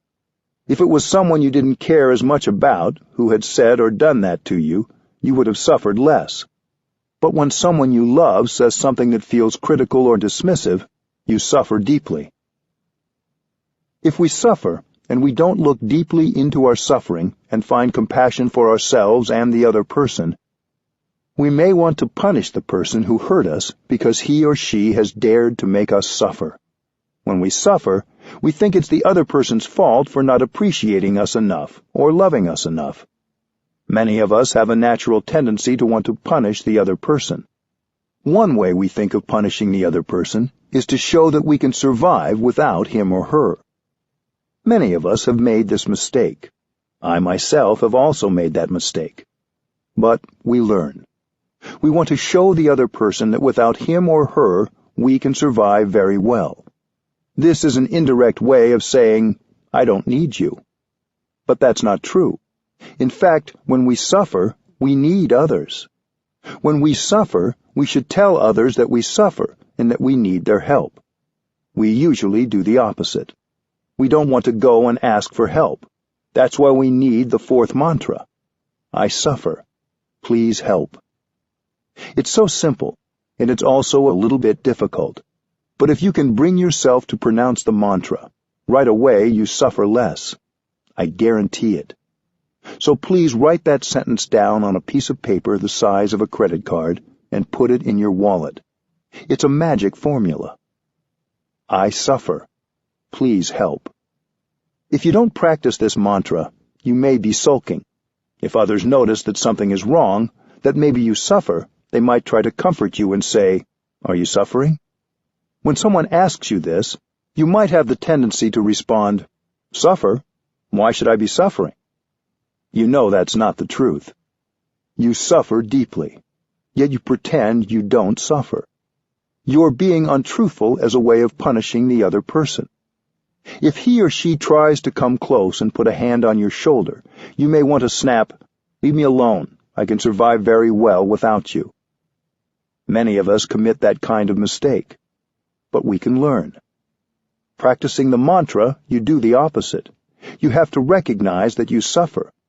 The mantra can also be a little longer, if that feels more appropriate to the situation. I suffer. I want you to know it. I don't understand why you did or said what you did. So please explain. I need your help. That is true love. To say, "I don't suffer, I don't need your help," is not the language of true love. The next time you suffer, and you believe it's the other person's fault and that she is the cause of your suffering, remember to take out the paper and read it, and you will know exactly what to do. Practice the fourth mantra. According to our practice in Plum Village, you have the right to suffer 24 hours, but not more. There's a deadline. The deadline is 24 hours, and you have to practice the fourth mantra before the deadline. You have your phone. You have your computer. I'm sure that when you are able to bring yourself to write it down, you will suffer less right away. If you aren't calm enough within 24 hours to practice the fourth mantra, you can write it down on a piece of paper and leave it on the other person's desk or somewhere it is sure to be seen. The mantra can be further broken down into 3 sentences. The first is, I suffer and I want you to know. That's sharing yourself with the person you care about. You share your happiness with each other. You also need to share your suffering. The second sentence is, I am doing my best. It means, I am practicing mindfulness, and when I get angry, I won't say anything that can cause damage to myself or to you. I am practicing mindful breathing, mindful walking, and looking deeply into my suffering to find the roots of my suffering. I believe that you have caused my suffering, but I know I shouldn't be too sure about that. I'm looking to see whether my suffering has come from a wrong perception on my part. Maybe you didn't mean to say it. Maybe you didn't want to do it. I'm now doing my best to practice looking deeply, to recognize my anger and embrace it tenderly. The second sentence is an invitation for the other person to do the same, to practice like you are. When the other person gets the message, he might say to himself, "Oh, I didn't know that she was suffering. What have I done or said to make her suffer like that?" It is an invitation for the other person to also practice looking deeply. If one of you finds out the cause, that person should communicate right away and apologize for being unskillful so that the other person doesn't continue to suffer. So the second sentence is an invitation for both sides to look deeply, to be aware of what is going on and investigate the real cause of the suffering. It's a recognition that the other person is human and is doing his or her best at the time, and that we are doing our best as well. The third sentence is, please help. This sentence acknowledges that we can't figure it out all on our own. We need each other. This is perhaps the hardest part. The 3 sentences together are, I suffer, and I want you to know it. I am doing my best. Please help. The 5th mantra. The fifth mantra is, "This is a happy moment." When you are with someone you care about, you can use this mantra. This is not autosuggestion or wishful thinking, because there are conditions of happiness that are there. If we're not mindful, we won't recognize them. This mantra is to remind ourselves and the other person that we are very lucky, that there are so many conditions of happiness that are available in the here and the now. We can breathe easily. We have each other. We have the blue sky and the solidity of the whole earth supporting us. Sitting with the other person, walking together, you may want to pronounce the fifth mantra and realize how lucky you are. Being able to recognize that this moment is a happy moment depends on your mindfulness. These conditions of happiness are more than enough for both of you to be happy in the here and the now. It is mindfulness that makes the present moment into a wonderful moment. We can each learn how to bring happiness into the here and the now with our practice. What are we waiting for to be happy? Why do we have to wait? With mindfulness, you can recognize that it is possible to be happy right here and right now. The sixth mantra. You use the sixth mantra when someone praises or criticizes you. You can use it equally well in both cases. The sixth mantra is, "You are partly right. I have weaknesses in me, and I have strengths in me. If you praise me, I shouldn't get too puffed up and ignore the fact that in me there are also challenges. When you criticize me, I shouldn't get lost in that and ignore the positive things. When you see beautiful things in someone, you tend to overlook the things that are not so beautiful. But as human beings, we all have both positive and negative aspects. So when your loved one rhapsodizes about you, telling you that you are the very image of perfection, you can say, "You are partly right. You know that I have other things in me too." In this way, you retain your humility. You don't become the victim of a prideful illusion, because you know that you're not perfect. This is very important. When you pronounce the sixth mantra, you preserve your humility. If the other person criticizes you, you can reply, "Darling, you are only partly right, because I also have good things in me." Without judgment, you investigate so you can improve. If somebody misjudges you, you reply, "You have said something that is partly correct, but in me there are also positive things." Likewise, when someone admires you, you can thank them for appreciating you, but also point out that they are seeing one part of you and that you have many challenges too. You have said something that's only partly correct, because I have many weaknesses that you perhaps haven't seen yet. If someone says, "You have many weaknesses," you can say, "You are partly correct. I have strengths too." You may answer them that way in silence, or say it nicely. "You are only seeing part of me, not the totality. I have other things in me that are much better." The sixth mantra is the truth. You don't lie, and you don't fall into false humility. You just say it, either aloud or silently to yourself. Inside you there are many wonderful qualities, and many weaknesses. You accept both. But that acceptance doesn't prevent you from developing your positive qualities and addressing your weaknesses. We can use the same method when we look at other people. We can accept others like we accept ourselves.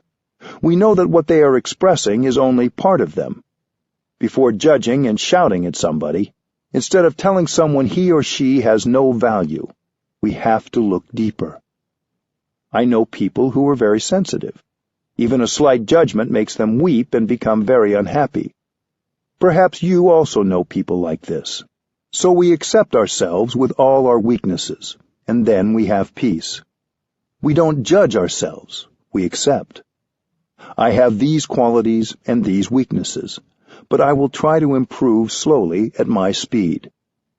If you can look at yourself like that, you can look at others like that too, without judgment. Even if that person has many weaknesses, he also has many talents, many positive things. No one is without positive qualities.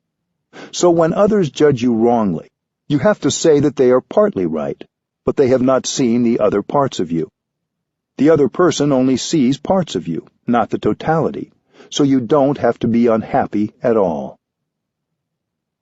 We can use these 6 mantras to make a close relationship stronger. My friend Elizabeth recently shared several ways in which she has used the mantras. Her sister is 1 year older than she is. They were always together growing up, but over the years, and especially as they grew into young adults, Elizabeth had gotten in the habit of lecturing her sister a little and telling her what to do. As you can imagine, sometimes her sister had strong reactions. With the practice of mindfulness, Elizabeth said, she became more aware of what she was saying, and she realized the importance of changing that habit. When she visited her sister, she started practicing her version of the second mantra, saying, "I'm really happy that you're here." She got in touch with and expressed a heartfelt appreciation of her sister's presence in her life, and of the fact that her sister was doing the best she could. Elizabeth also used the mantras in her marriage. In the beginning, whenever her husband said something that really hurt her, she immediately had the desire to punish. She tried instead slowly going to him and using her version of the 4th mantra, asking him, "You said this thing to me that I really don't understand. What was that about?" He would share, and most times she discovered that his remark was nothing about her, really. It was often something else entirely that was going on. The mantra opened up a door for her to see what was happening in his world. Sometimes Elizabeth would say something to her husband, and he'd have a strong reaction, and she'd react to his reaction. Eventually, she learned to instead practice the 3rd mantra. "I know you suffer, that's why I'm here for you," by asking, "Was it something I said? I really want to understand what happened. I'm sorry. I don't mean to say or do things that are hurtful. If you let me know, I can understand how the things I say affect you." She also told me about one particular time during her stay in Plum Village. She was in the courtyard garden, harvesting the petals of rose blossoms that were just beginning to droop to use for tea. A gardener came along and scolded Elizabeth for taking away flowers that were growing there for everyone to enjoy in the courtyard. Elizabeth said, "I'm not taking the fresh ones, only the fading ones." But the gardener was not appeased. Elizabeth went to ask the advice of one of our nuns, who she knew could help her understand. The sister shared with her that lately some other people had been picking flowers from the garden for their own use, and the gardener had a sensitivity about that. "Elizabeth," the sister said, "you just bumped into his sensitivity." After she heard that, Elizabeth was able to go to the gardener and practice the 3rd mantra. She said, "I understand the situation better now, and I won't touch the flowers in the courtyard if you prefer." The gardener was getting ready to go away on a trip to Germany, and Elizabeth also practiced the 1st mantra, "I'm here for you," by telling him that during his absence she would water the roses and trim the rose hips for him. Another friend recently shared that he was suffering a lot during a retreat. He chose to practice the 4th mantra, "I suffer, please help," by sharing with his roommates that he didn't need to talk about anything, just to be allowed space. This allowed his roommates to understand what was happening with him, not take it personally, and be more accepting when he wasn't able to be there for them as they would like. It was beneficial to see what he needed, and for him to ask for that support. The 6 mantras are something that everyone can practice at home. Children can do them too. So often children feel powerless in the family. But with mindfulness, concentration, and practice of the 6 mantras, they have a tool. By saying a mantra with love and full presence, a child can change the situation, even a tense one, right away. It also gives parents a chance to use the language of love instead of authority when communicating with their children. This keeps communication alive between parents and children. When there's no real communication in the family, both parents and children suffer. The practice of the 6 mantras is a way to use loving speech and deep listening to keep the door of communication open. With this kind of communication, we will understand each other better, and then our love will be true love, because it will be based on understanding. Bringing compassionate communication to your relationships.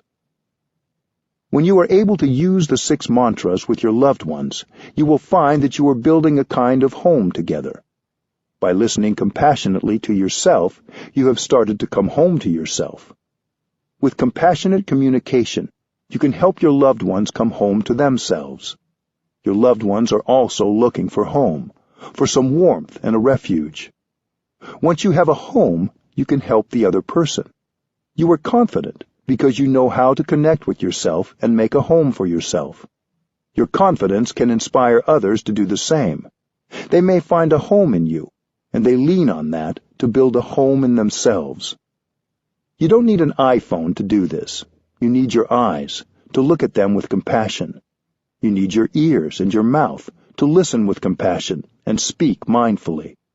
When your loved one is able to go back to himself or herself, then your relationship becomes a real relationship, because both of you feel at home in yourselves. Don't be afraid to give your loved ones the space they need to listen to themselves. When you have enough space to listen to your own self, when you come together, you find a home in each other as well as in yourselves. There is a communal home for you to share. This becomes the base of all your relationships. If you want to help society, your community, your country, you have to have a home base. When you have a true home in yourself and in your home, you have happiness, safety, and fulfillment. Then you are in a position to go out and help create a more compassionate and loving community. 5. When difficulties arise.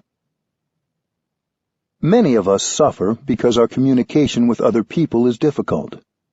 At work, for example, we often feel we have tried everything and there is no way to reach our colleagues. This is often true in families as well. We feel our parents, our siblings, or our children are too stuck in their ways. We think no real communication is possible. Yet there are many ways to reconcile and to create openings for more compassionate communication. Communicating when you're angry.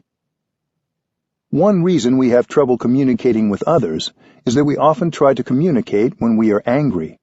We suffer, and we don't want to be alone with all that suffering. We believe that we are angry because of something others did, and we want them to know it. Anger has urgency to it. We want to let others know right away what the problem with them is. But when we're angry, we aren't lucid. Acting while angry can lead to a lot of suffering and can escalate the situation. That doesn't mean we should suppress our anger. We shouldn't pretend that everything is fine when it isn't. It's possible to feel and engage with our anger in a healthy and compassionate manner. When anger is there, we should handle it with tenderness, because our anger is us. We shouldn't do violence to our anger. Doing violence to our anger is doing violence to ourselves. Mindful breathing helps us recognize our anger and treat it tenderly. Mindful energy embraces the energy of anger. Anger is a strong energy, and we may need to sit with it for a while. When you cook potatoes, you have to maintain the fire underneath for at least 15 or 20 minutes. The same is true of the practice of mindfulness when it embraces anger. It will take a while, because the anger takes a while to cook. After you have sat with mindful awareness and calmed your anger, you can look deeply into the anger to see its nature and where it has come from. What is the root of that anger? Anger may come from a wrong perception, or a habitual way of responding to events that doesn't reflect our deepest values. In popular psychotherapy, we're sometimes encouraged to express our anger physically, to get it out of our system. We're advised to allow our anger to manifest by shouting in a secluded place, or hitting an inanimate substitute, such as a pillow. I haven't found this practice to be useful in transforming the roots of anger. Think of a wood stove. If something goes wrong with it, you can open the windows so the smoke goes out. But if the stove still has that defect, the smoke will come again. You have to fix the wood stove. Yelling and punching your pillow can be just rehearsing and nourishing anger and making it stronger, not getting it out of your system. You have to get genuinely in touch with your anger in order to heal. While you're hitting your pillow, you're not really getting in touch with your anger in a way that helps your understanding grow. You're not even getting in touch with the pillow, because if you were in touch with the pillow, you would know that it was only a pillow. Suppressing anger can be dangerous. It will explode if it is ignored. Anger, like all strong emotions, wants to express itself. So, how do we handle it? The best thing is to go home to ourselves and take care of our anger. We can remember the first mantra and be there for ourselves and take care of our anger. We return to ourselves and connect body and mind. Return to your practice of mindful breathing and mindful walking. To be present means to be mindful, and then use that mindfulness to recognize, embrace, and look deeply at our strong emotions. Usually when anger manifests, we want to confront the person we think is the source of our anger. We're more interested in setting that person straight than in taking care of the more urgent matter, which is our own anger. We are like the person whose house is on fire, who goes chasing after the arsonist instead of going home to put out the fire. Meanwhile, the house continues to burn. There are many things you can do to communicate that you are suffering over something that somebody has done. You can write a note or send an email to the person. But first, practice mindful breathing and take care of your anger. This is a perfect time to use the fourth mantra, I suffer. Please help. You may phone the other person once you have calmed your anger, but only when you can calmly tell him or her that you suffer and you want help. You can let the other person know that you are doing your best to take care of your suffering.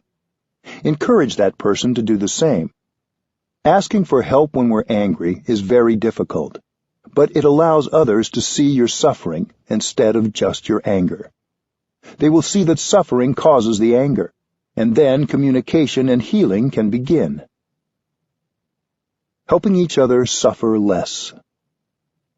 When we have a rift or an estrangement from someone we care about, both people suffer. If we didn't care deeply about the other person, the rift would not be so painful. It's the people we care about most who trigger our greatest suffering. We may spend a long time living with the rift, until we start to think of it as irreparable. But as long as it's there, we'll always be trying to avoid it, to cover it up, because we are afraid to be in touch with the suffering inside. We can pretend that it's not there, but it's really there, a big block inside. The suffering in us demands to be understood. With our daily practice, we can generate enough mindfulness and be strong enough to come home to our suffering without fear. Mindfulness helps us recognize suffering inside. Mindfulness helps us embrace that suffering, which is the first step. When someone has caused you a lot of pain, you may not even want to look at or be in the same room as that person because you will suffer. With awareness, you can understand your own suffering and recognize the suffering in the other person. You may even understand that the reason that person suffers so much is because he or she doesn't know how to handle the suffering. His suffering spills out, and you are its victim. Maybe he doesn't want to make you suffer, but he doesn't know another way. He can't understand and transform his suffering, and so he makes the people around him suffer too, even when that's not his intention. Because he suffers, you suffer. He doesn't need punishment. He needs help. You can help by acknowledging the suffering in him. If there is some difficulty in a relationship, we have to acknowledge the difficulty. It's tempting to say that everything is okay, because the difficulty can feel overwhelming. But without acknowledging the difficulty, we can't generate understanding and compassion, and we feel alienated. We can't help. You have to use the tools of compassionate communication, the deep listening and loving speech you have practiced, to restore communication with the person with whom you are having difficulty. After a short period of mindful breathing, you can say something like this to the other person. I know you're not feeling too happy right now. In the past, I didn't understand your feelings, so I reacted in a way that made you suffer more, and that also made me suffer more. I wasn't able to help you resolve the problem. I reacted angrily in a way that has made the situation worse. It's not my intention to make you suffer. It's because I didn't understand your suffering, and I didn't understand my suffering either. I understand my difficult feelings better now, and I also want to understand yours. Understanding your suffering, your difficulties, will help me behave in a way that can be more helpful. If you care for me, help me understand. Tell me what is in your heart. I want to listen. I want to understand. Tell me about your suffering and your difficulties. If you don't help me understand, who will? These are just examples. It's important that the words be your own. When you have the energy of compassion in your heart, your own loving words will come to you naturally. When you are very angry at someone, in the heat of the moment, it's almost impossible to use loving speech. But when understanding arises, compassion comes, and it's possible to use loving speech without having to make a lot of effort. A doctor who doesn't see the nature of the sickness can't help the patient. A psychotherapist who doesn't understand a patient's suffering can't help. Loving speech can open the door. Then you have an opportunity to practice deep listening and help the other person heal the relationship. It takes courage to acknowledge difficulty in a relationship. You may think you will just wait until the other person comes to you first, but that may not happen. You can't wait. You can begin the practice of restoring communication by modeling open-hearted, compassionate dialogue. You may have to give yourself a deadline for making a start. When people come to week-long retreats, I give them a deadline of the last night of the retreat to begin the reconciliation. If you are truly practicing, others will see that and be affected by it. They may not be able to show it right away, but what you say and the look in your eyes will have an effect. The suffering of pride. There is a well-known Vietnamese story about a young couple who suffered deeply because they didn't practice mindful communication. The husband went off to war and left his pregnant wife behind. 3 years later, when he was released from the army, his wife came to the village gate to welcome him and brought along their little boy. It was the first time the man had seen his child. When the young couple saw each other, they could not hold back the tears of joy. They were so grateful that the young man had survived and come home. In Vietnam, there is a tradition that when an important event happens, we make an offering on an altar to our ancestors and tell them what has happened. The wife went to the market to buy flowers, fruits, and other provisions for an offering to place on the altar. The father stayed home with his son and tried to persuade the little boy to call him Daddy, but the little boy refused. He said, "Mister, you aren't my daddy. My daddy is someone else. He used to come and visit us every night. Whenever he came, my mother would talk to him for a long time and cry and cry. When my mother sat down, the man sat down. When my mother lay down, he also lay down. So you are not my daddy." Hearing these words, the young father's heart turned to stone. He could no longer smile. He became silent.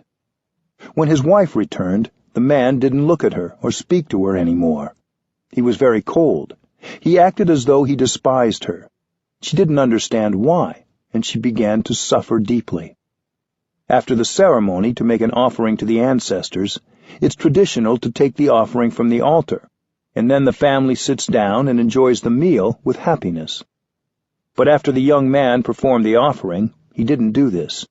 He left the house, went into the village, and spent his time in the liquor shop. He got drunk because he couldn't bear his suffering. When the husband came home, it was very late. He did the same thing every evening. He never talked to his wife, never looked at her, never ate at home. The young lady suffered so much she couldn't bear it, and on the 4th day she jumped into the river and drowned. The evening after the funeral, the young father and the boy came home. As the man lit the kerosene lamp, the little boy shouted, "Here is my father," and pointed to the shadow of his father on the wall. It turned out that the young woman used to talk to her shadow every night, because she missed her husband so much. One day the little boy had said, "Everyone in the village has a father. Why don't I have one?" In order to calm the little boy, she pointed to her shadow that night on the wall and said, "There is your father." Of course, when she sat down, the shadow would sit down too. Now, the young father understood. His wrong perception had been wiped away, but it was too late. What if the man had gone to his wife and asked, "Darling, I've suffered so much the last few days. I don't think I can survive. Please help me. Please tell me who is that person who used to come every night and with whom you talked and cried?" That's a very simple thing to do. If he had done this, the young lady would have had a chance to explain, the tragedy would have been averted, and they would have recovered their happiness very easily. That's the direct way. But he didn't do this because he was so deeply hurt, and his pride prevented him from going to her and asking for help. The woman suffered so much as well. She was deeply hurt because of her husband's behavior, but she didn't ask for his help. Perhaps if she'd asked her husband what was wrong, he would have told her what their son had said. But she didn't because she, too, was caught in pride. A wrong perception can be the cause of a lot of suffering. All of us are subject to misunderstanding. We live with wrong perceptions every day. That's why we have to practice meditation and looking deeply into the nature of our perceptions. Whatever we perceive, we have to ask ourselves, are you sure your perception is right? To be safe, you have to ask. We're subject to many wrong perceptions in our daily lives. It may be that the other person didn't have the intention to hurt you. Mindful communication has the potential to ease so much of the unnecessary suffering in our relationships. Reconciling in families. Sometimes communication is hardest in our own family, because families share similar suffering and ways of responding to suffering. The suffering of your parents was passed down from their parents and from their ancestors before them. Unless you begin to understand your own suffering and reconcile with yourself, that suffering will continue to be passed down to future generations. So we do the work of mindful communication, not just for ourselves and our loved ones, but for our descendants. Understanding your own suffering, you understand the suffering of your father. Your father may have had a lot of suffering and been unable to handle and transform the suffering, so he transmitted the whole mass of suffering to you. You inherit this suffering from him and from your mother. When we're still young, many of us are determined to be different from our parents. We say we'll never make our children suffer, but when we grow up, we tend to behave just like our parents, and we make others suffer, because like our ancestors, we don't know how to handle the energies we've inherited. We've received many positive and negative seeds from our parents and ancestors. They transmitted their habit to us because they didn't know how to transform it. Sometimes these habit energies have passed through many generations. You have to recognize that you are the continuation of your father, mother, and ancestors. Cultivate mindfulness so you can recognize the habit energy each time it arises and embrace it with your energy of mindfulness. Each time we're able to do this, the habit energy becomes weaker. If we keep practicing like this, we can stop the cycle of transmission, and this will benefit not only us, but our children and descendants. We can also help our children learn how to handle their habit energies and nourish the positive elements they have inside. The suffering we received from our parents when we were children is probably our deepest suffering. We may hate our parents and feel that, whether or not they are still living, we will never reconcile with them. Yet with our practice of breathing mindfully, walking mindfully, and looking deeply, we can bring about transformation and restore communication in even the most difficult families. If the other person also practices mindful awareness, it's much easier. But reconciliation is possible even if the other person doesn't know about the practice.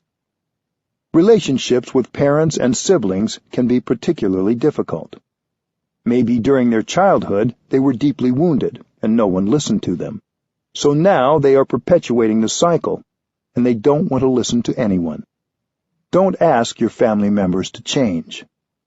When you're able to generate the energy of understanding and compassion in yourself, reconciliation can begin to take place. I still remember a retreat in Oldenburg in northern Germany. On the 4th day of the retreat, I gave everyone a midnight deadline to begin reconciling with someone with whom they had great difficulty. The next morning, one man came to me and said, "I've been so angry at my father for years, I couldn't even look at him. Even when I dialed his number last night, I doubted I could talk to him calmly." But when he heard his father's voice, he found that he naturally used loving speech. He didn't even have to try. He said, "I know you suffered a lot during the past many years. I'm sorry.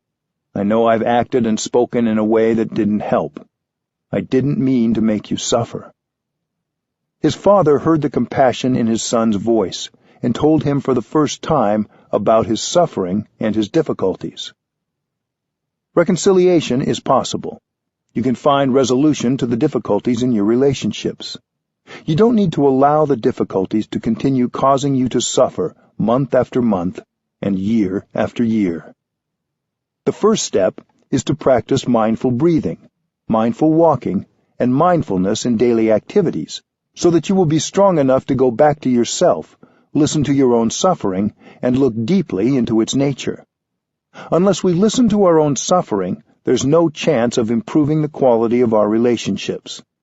With mindfulness, compassion arises, and you can accept yourself. Then you have the chance to look at others. Even if they are not there with you, you can still sit and close your eyes and see the suffering they have gone through for so many years. When you can see the suffering in others, you begin to understand that there is a reason they suffer like that. You are no longer angry with them anymore. Compassion will arise in your heart. When compassion is born, you are more peaceful, your mind is clearer, and you will be motivated to say or do something to help others transform their difficulties. Reconciliation becomes possible. Communicating in long-term relationships.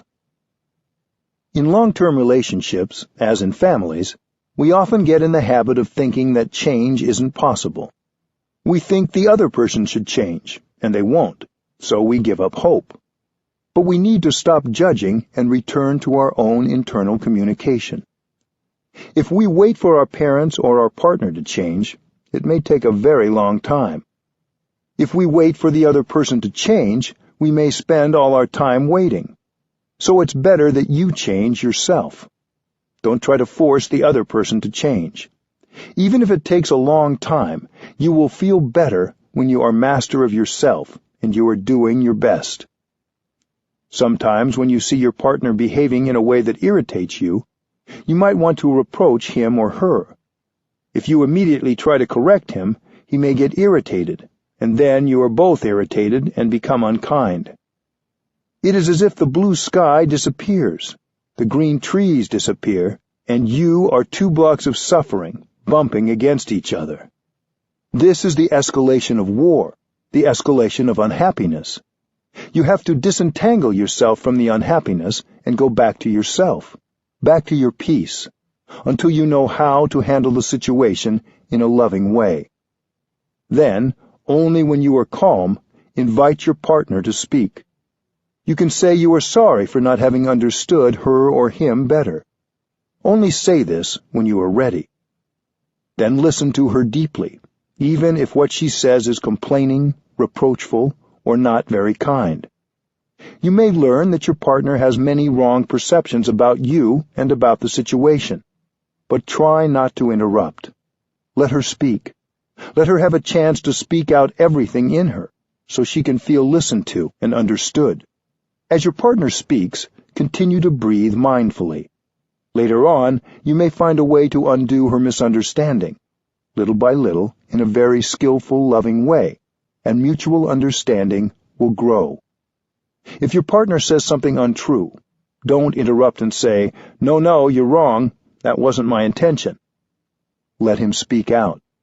He's just trying to speak out the difficulty. If you interrupt, He will lose his inspiration to speak, and he will not tell you everything. You have plenty of time. You may even take a number of days to look deeply, in order to skillfully tell him about his wrong perception when he can hear it. You may have been angry with each other for years, and maybe because of just one condition, you're stuck and can't change the situation. If you can understand him deeply, you can start to make peace. Loving, compassionate speech and deep listening are the most powerful instruments for restoring communication. If you can understand and transform yourself, then you can help your partner. Sometimes we're in a negative environment that doesn't leave us space to communicate with ourselves. Sometimes we may need to change the environment around us. But sometimes, in a relationship, we think separation or divorce is the only alternative. This is true if we're in a violent or abusive situation. It's important that we be in a place where we feel safe and not vulnerable. But if you are in a relationship where both people love each other and don't intentionally hurt each other, but you just don't know how to communicate, there may be other solutions. Many people think divorce is the solution, but after the papers are signed, they continue to suffer. If there are children or financial or other matters connecting you, you will still have to deal with each other for years to come. You can't take the other person out of you. You can't take yourself out of others. The suffering still continues. So the question is not whether you will stay together or not. The question is whether you can focus on trying to understand each other, using compassionate speech and deep listening, no matter what the outcome. Mutual understanding in challenging situations. Compassionate communication is an extraordinarily powerful way to create mutual understanding and make changes. It can be used in situations where many people thought connection and communication impossible. It can transform situations where both parties are full of both fear and anger. I have seen this when we've hosted groups of Israelis and Palestinians at Plum Village. The first few days of such a retreat are always very difficult. In the beginning, both groups are full of fear, anger, and mistrust. The two groups don't even like to look at each other. They're so suspicious. They don't feel good when they look at each other because they've suffered a lot, and they believe that their suffering has been brought by the other side. During that first week, we focus solely on communicating with ourselves. Both groups practice and train in mindful breathing, non-thinking, and deep listening to themselves. Only in the second week do we encourage the compassionate communication practices of deep listening and loving speech with each other. The group that speaks is encouraged to use the kind of language that could help the others understand the suffering they've gone through, the children as well as the adults. Each group tells the other about every kind of suffering they have undergone, but they do it using loving speech and trying not to blame or accuse. We advise the listening group to listen with compassion. If they hear a misperception, they shouldn't try to interrupt and correct, because they will have plenty of time later on to help the other group correct their perceptions. When one group listens deeply to the other group, they recognize, maybe for the first time, that the other side has suffered very much, and that the suffering of the other group is very much like their own suffering, even if the circumstances are different. For many, it's the first time that they recognize people on the other side as human beings just like them, who have suffered just like them. When you understand their suffering, you feel compassion for them, and suddenly you don't hate anymore. You're not afraid of them anymore. Your way of looking at them has changed. They see compassion and acceptance in your eyes, and right away they suffer less. These sessions of deep listening are organized in such a way that people have enough time to listen and talk about their suffering. Some of us who were present at these sessions were neither Palestinian nor Israeli. We were monks, nuns, and lay practitioners who come to sit and breathe with them and support their practice. We practiced mindful breathing and offered the collective energy of peace and mindfulness so they could practice listening with compassion. Our presence with the two groups was very important. We created a collective energy that supported mindful speech. I think we can organize the same practice for ourselves or for any two groups who are divided. Sometimes Hindus are afraid of Muslims, and at the same time, Muslims are afraid of Hindus. In other situations, Muslims are afraid of Christians, and Christians are afraid of Muslims. We think of the other group as a threat to our survival and to our identity.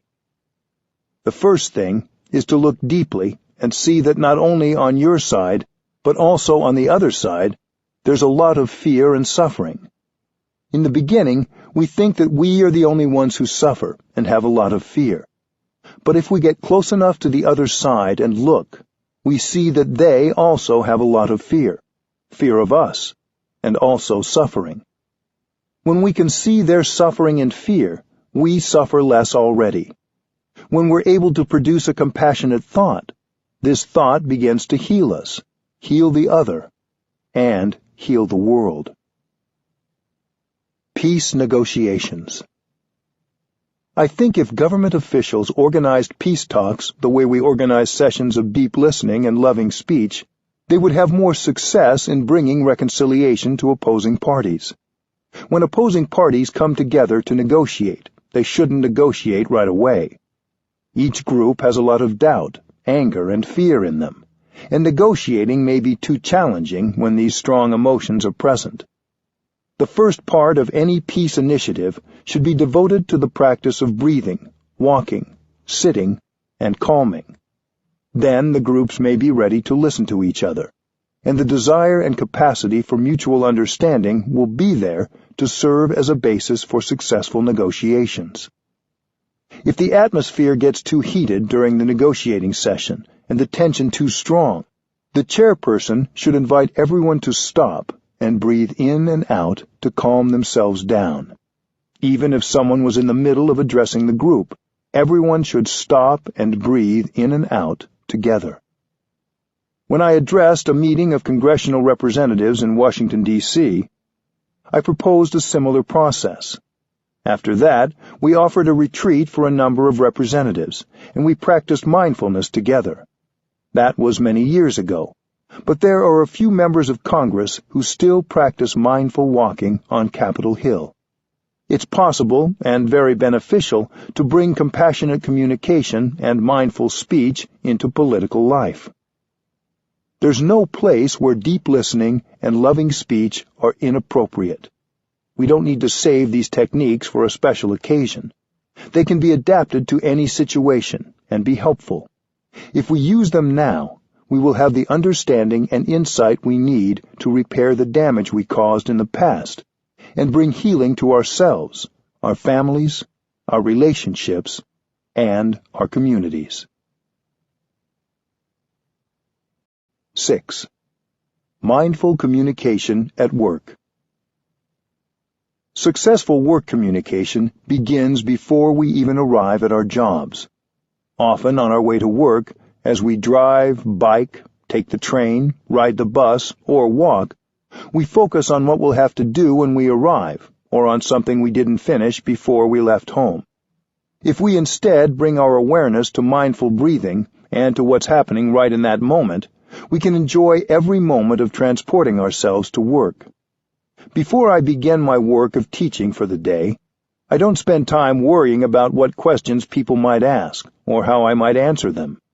Instead, as I walk from my room to the place where I teach, I enjoy every step and every breath fully, and I live each moment of my walk deeply. This way, when I arrive, I feel fresh and ready to work. I can offer my best answer to any question I may be asked. If you arrive at your workplace having already practiced mindfulness while getting ready at home and while on your way, you'll arrive happier and more relaxed than you have in the past, and successful communication will come a lot more easily. The way you think about your work and your work relationships affects how you communicate in your work environment.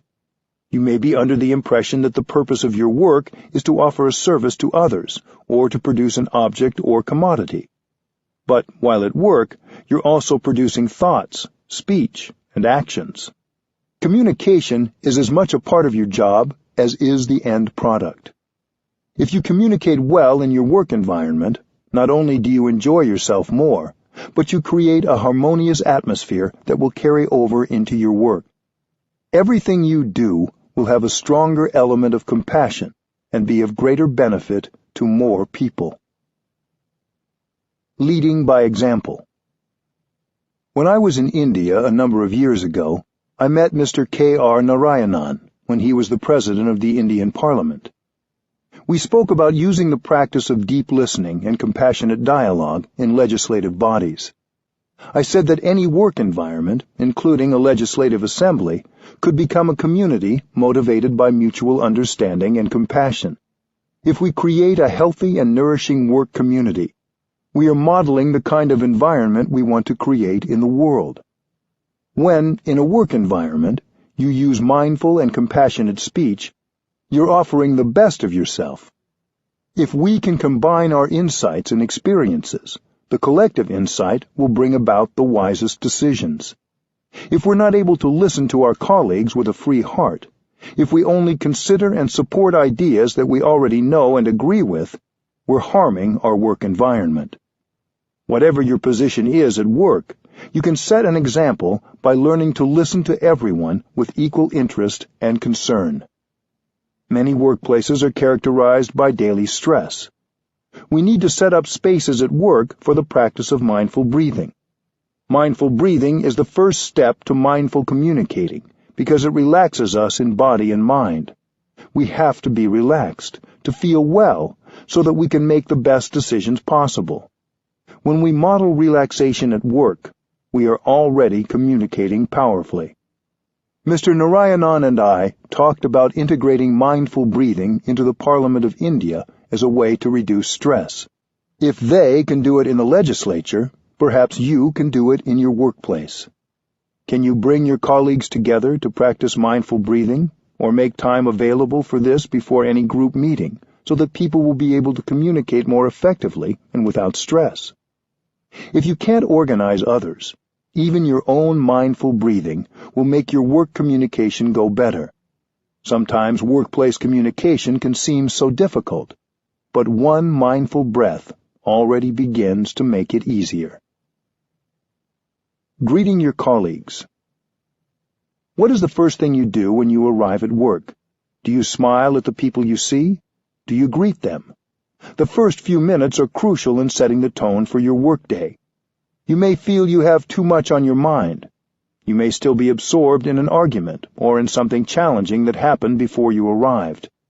But if you spent the time getting to work breathing mindfully and being in the present moment, you will arrive with a clear mind, and you'll be able to greet people with a warm and open smile. This is part of your job, no matter what your profession. Answering the phone. At work, many of us communicate, not just with people around us, but by email, telephone, or video conferencing. Some of us work primarily with people who aren't in the same physical space, or even in the same time zone or country. Even so, you can turn every phone conversation or email into an opportunity to practice compassionate communication. Whenever the phone rings, you can hear it as a bell of mindfulness and stop whatever you're doing. Instead of rushing to answer the phone, you can breathe in and out with awareness 3 times before answering, to make sure you're truly present for whoever is calling. Recognize any feelings of stress or irritation you may have, or any feeling that you're being interrupted. You may want to put your hand on the receiver while breathing, to let your coworkers know that you intend to pick up the phone, but you're just not in a hurry. This will help remind them that they don't need to feel like they're victims of the telephone. You can use the same practice before reading an email. At work, we often go from one email to the next without first practicing mindful breathing and making ourselves present for whatever that email has to say. If we wait until we've taken a few mindful breaths and return to being fully present before we open an email, it's true that it will take us a little longer to go through our mail, and our work might be a bit slower. But our communication with each email will be more effective, clearer, and more understanding. If you want to send an email or call someone on the phone, you might want to recite the following verse to yourself before you begin to type or to dial the number. Words can travel thousands of miles. May my words create mutual understanding and love. May they be as beautiful as gems, as lovely as flowers. Mindful meetings.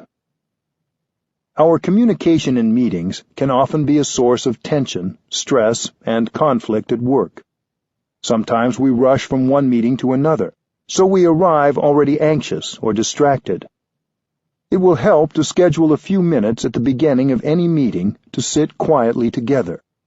If people in your workplace are open to having a bell sound before the meeting begins, that sound can help everyone come back to their breathing and find some calm. If people don't want to start the meeting by sitting together quietly for a few moments, you can still arrive at the meeting a few minutes early so you have time to relax and breathe mindfully. Perhaps other people will see your example and join you the next time. You don't need to say anything or make a point of letting others know you're doing this. Just do it and enjoy the benefit it brings you. It can be helpful in setting the tone of a meeting to open with a spoken agreement that the participants will respect each other's words and be open to the views of others. If we try to impose our views on others, we only create tension and suffering at work. So, in any meeting, practice being open and listening to the experience and insight of others. If you have a wonderful idea and are eager to share it, that's good. But you shouldn't be so eager to share your ideas that you drown out the ideas of others. Invite everybody to express their ideas. Trust that the best ideas will emerge from this process as collective wisdom. During the meeting, practice using loving speech and deep listening. Follow your breathing as you listen. Let one person speak at a time without interruption. Don't get caught up in verbal duels. Speak from your own experience and address the whole group whenever you talk. If you have questions or concerns, place them in the center of the circle for the whole group to contemplate and address. This may be challenging. It is likely a new culture for conducting meetings, one that is different from the way meetings have been run in the past. You don't have to try to change the culture all at once. If everyone agrees to listen mindfully and without interruption, that is wonderful. But even if it's only you who follows these guidelines and makes a commitment to speak and listen with compassion, it will have a positive effect. Creating community at work. If you're modeling compassionate communication at work, soon others may be interested in practicing mindful breathing, sitting, and walking with you. If you're surrounded by people who are practicing mindfulness together, you'll all be supported by the collective energy, and mindful speech and deep listening will come much more easily. The more you practice mindfulness, the more you'll see things you can do to change your work environment in a positive way. When we practice mindful speech and deep listening, our way of communicating becomes a bell of mindfulness for everyone. When you walk mindfully, enjoying every step you take, this encourages others to do the same, even if they don't know that you're practicing mindfulness. When you smile, your smile supports everyone around you and also reminds others to smile. When you practice, your presence has a positive effect on you and those around you. A rock in the river. All of us have difficulties at work sometimes. We all have our own pain, sorrows, and fears. Often at work, we don't give ourselves time or space to recognize and embrace these strong emotions, so our tension comes out in unintentional ways. This can make communication difficult. But none of us needs to embrace pain and sorrow alone. When you throw a rock into a river, no matter how small the rock is, it will sink to the bottom of the river. But if you have a boat, you can carry many tons of rocks and they won't sink. The same is true of our suffering. Our sorrow, fear, worries, and pain are like rocks that can be carried by the boat of mindfulness. If we give ourselves the time and space to embrace and recognize the suffering, we won't sink into the ocean of anger, worries, or sorrow. We become lighter. We can practice mindfulness alone, but we can find more ease and joy if we can bring mindful communication into our work environments and have the support of others who are practicing mindfulness with us. Don't expect to change your work environment overnight, but if you make a diligent effort to practice compassionate communication, both with yourself and with your colleagues, you're taking steps in the right direction, and that is good enough. 7. Creating community in the world. As powerful as compassionate communication can be when we use it in our individual relationships, its power is magnified when we bring it to our communities. Both communication and community have the same Latin root, communicare, meaning to impart, share, or make common. We need to go in the direction of reconciliation and understanding, not just with our friends and family, but in our neighborhoods and workplaces. We can create an inclusive, compassionate foundation as the basis from which we interact with everyone. A community that is committed to mindful speech and deep listening can be very effective in making society better. These two practices could be part of a global ethic that would be available to people of any culture or religious tradition to reduce conflict and restore communication. Community creates change. We can speak of our practice in terms of energy because mindfulness is a kind of energy. When we bring our energies together, they are increased 1,000-fold. The whole can be much, much greater than the sum of its parts. Systematic change can't be achieved without the energy of community. If you want to save the planet, if you want to transform society, you need a strong community. Technology is not enough. Without mindfulness, technology can be more destructive than constructive. When we speak about creating a sustainable environment or a more just society, we usually speak of physical action or technological advances as the means to achieve these goals. But we forget about the element of a connected community. Without that, we can't do anything at all. Usually, we think of communal action in terms of physical acts, but the energy of a shared meditative silence or communal chanting is also communication and a powerful kind of action. I don't think of this concentration so much as prayer or a religious rite, but rather as a form of communication. When we sit and concentrate as a community, we create a collective energy that has compassion and awakened understanding in it. Sitting together in silence can be a practice of listening to our own suffering and the suffering of the world. The collective energy of mindfulness also supports our individual practice. When we see other people who are in good communication with themselves and others, they inspire us. Sometimes the cause of our sorrow is hidden by so many layers of suffering that we can't penetrate it by ourselves, even when we practice diligently and sit mindfully. In these cases, the energy of a community of mindfulness can help us embrace and release suffering that we could not reach by ourselves. If we open our hearts, the collective energy of the community can penetrate the suffering inside us. Mindful listening and speaking will make it easier for us to build a stronger community. Building trust and sharing suffering. Some of us do not easily trust another person. For such a person, it can be difficult to imagine sharing with a larger community. We may be a little bit wary or even very suspicious. People say they love us and understand us, but we haven't really experienced that love and understanding. We should be able to find ways to help a person who doesn't have the capacity to receive love and understanding. Sometimes there is real love. There is real understanding, but the person doesn't believe in love and understanding, and that's why he has never been able to receive it. That person is like a hungry ghost. In Buddhism, a hungry ghost is someone who has a big empty stomach and is very hungry, but has a very tiny throat. Even if there's plenty of food, that person can't swallow it. He can't absorb anything. So even if a lot of understanding and love is offered, that person isn't able to take it in. A person who suffers like that has no capacity to receive understanding, love, and help. You have to be very patient. From time to time, we see hungry ghosts like that walking around, and we can recognize them easily. They look very alone and cut off. We have to be very patient and allow them a lot of time and space. Don't be too eager to help, because when you're too eager to help, you may have the opposite effect from what you intended, and you may get an opposite response. Remain fresh, loving, compassionate, and spacious for them.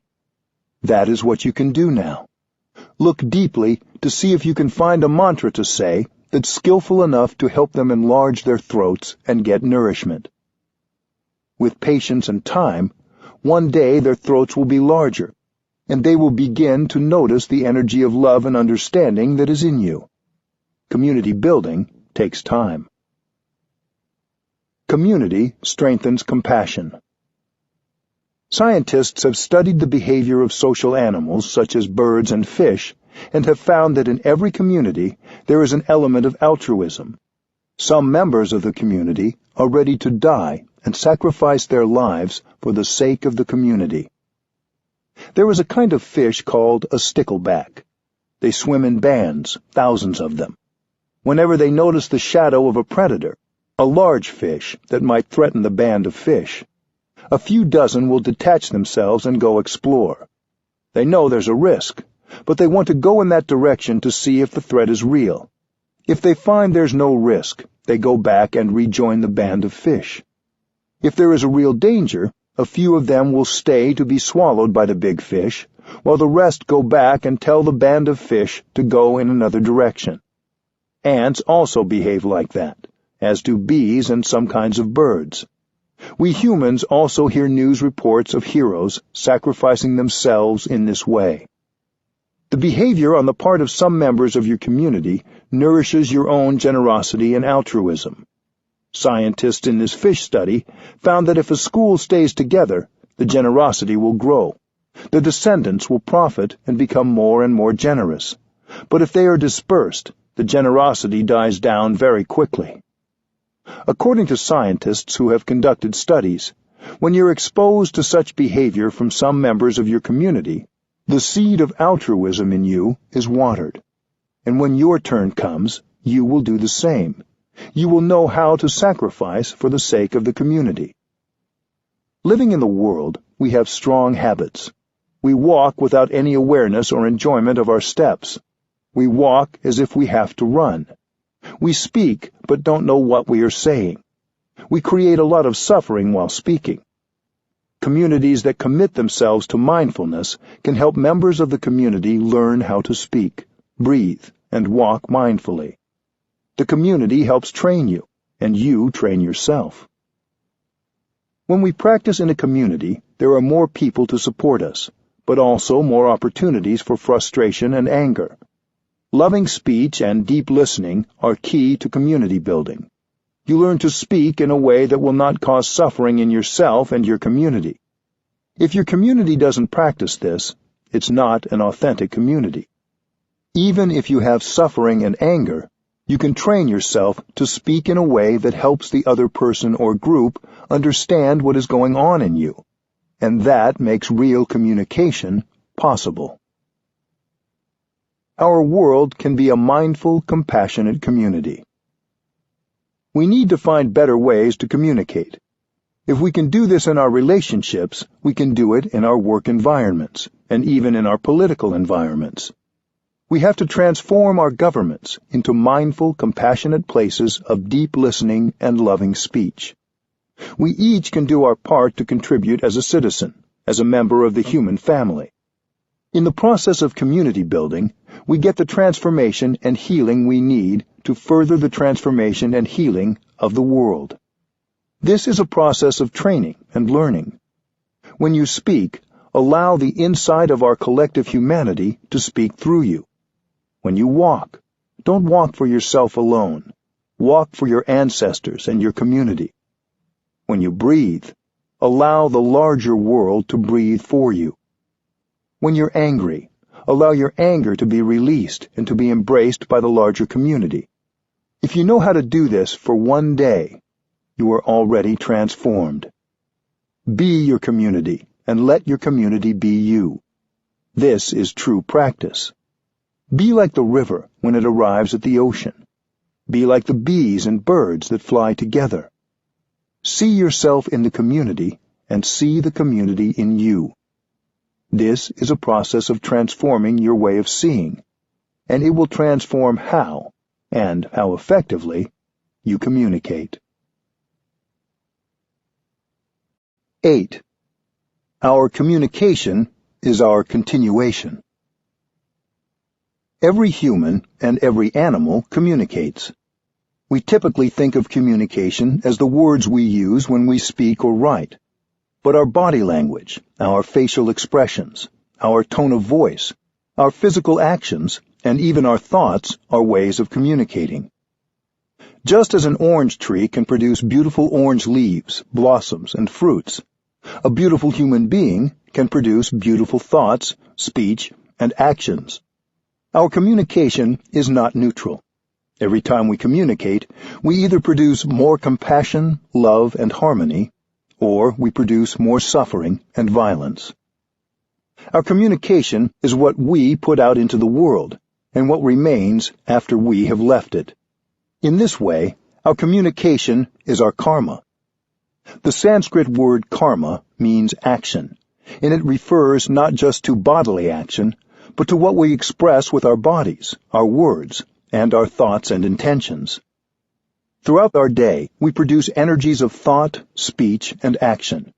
We're communicating in every moment, either with ourselves or with others. Thinking, speech, and bodily acts are our own manifestations. You are your action. You are what you do, not only what you do with your body, but also with your words and your mind. Karma is the triple action of our thoughts, our speech, and our bodily actions. Thinking is already action. Even if you don't see its manifestation, it is there as powerful energy. Thinking can push you to do or say things that are destructive, or it can create a lot of love. Every thought will bring a fruit, sometimes right away, sometimes later on. When you produce a thought of hate, anger, or despair, that thought is a poison which will affect your body and your mind. A thought of hatred or anger can lead one person to hurt another. If you commit a violent act, it means you've been producing thoughts of hatred, anger, and the desire to punish. So thinking is already acting. You don't need to say or do anything in order to be acting. To produce a thought is to act. When you produce a thought that is full of understanding, forgiveness, and compassion, that thought will immediately have a healing effect on both your physical and mental health and on those around you. If you think a thought that is full of judgment and anger, that thought will immediately poison your body and mind and the people around you. Thinking is the first kind of action, because our thinking is the basis for how we affect the world. Our speaking also has a huge effect. If we're capable of speaking and writing with compassion and understanding, we feel wonderful in our bodies and in our minds.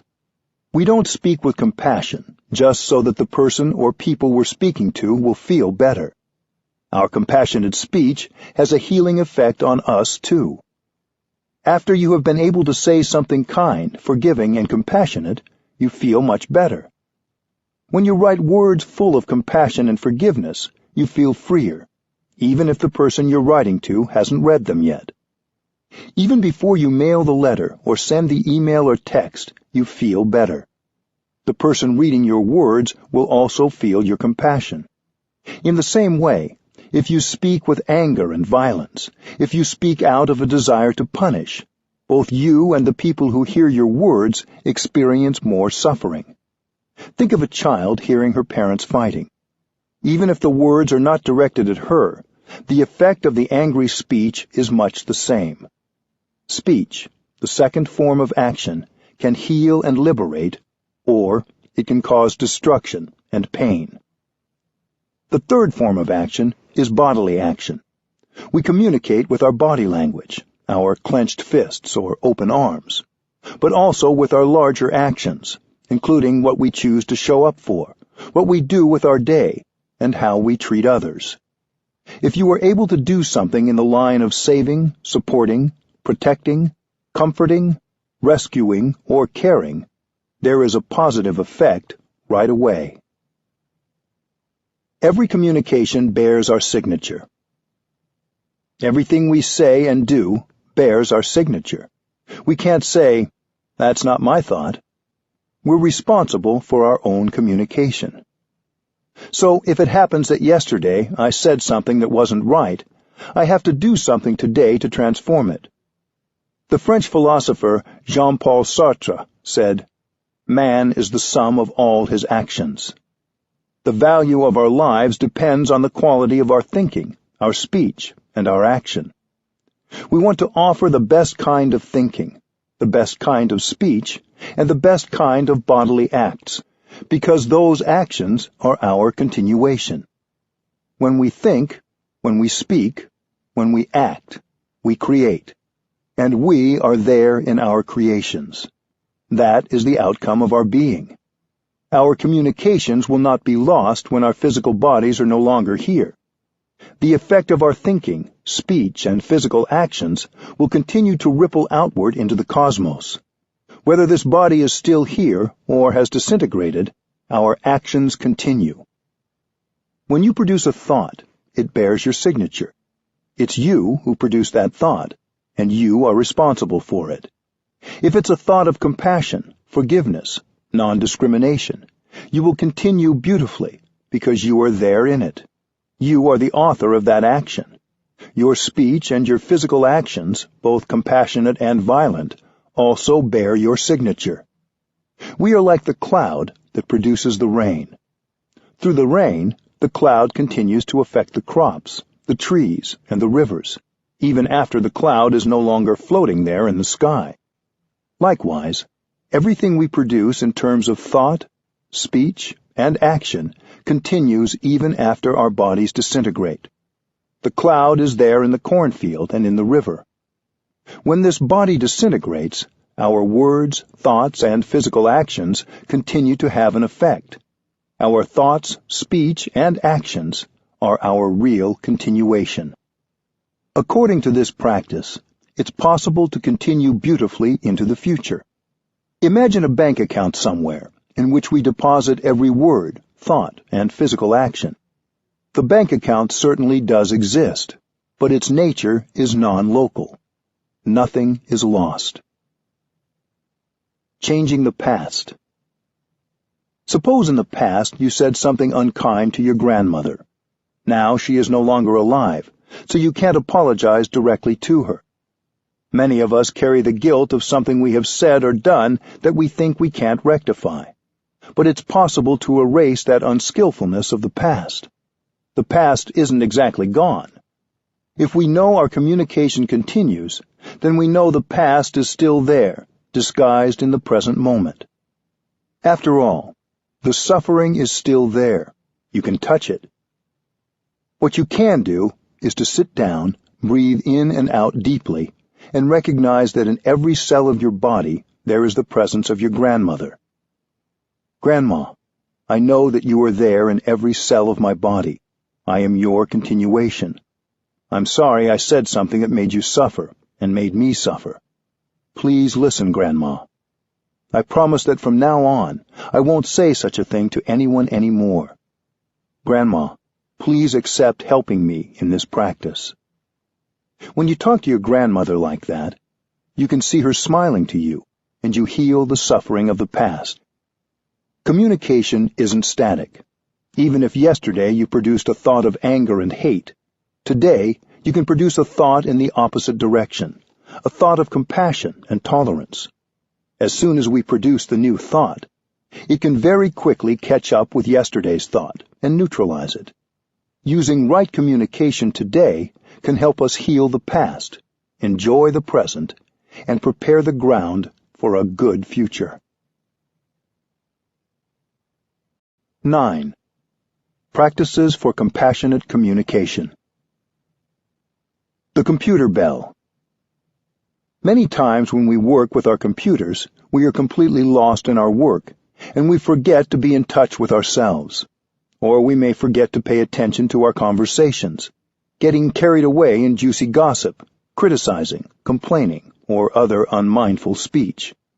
We can program a bell of mindfulness on our computers, and every quarter of an hour, or as often as we like, the bell sounds and we have a chance to stop and go back to ourselves. Breathing in and out 3 times is enough to release the tension in the body and smile, and then we can continue our work.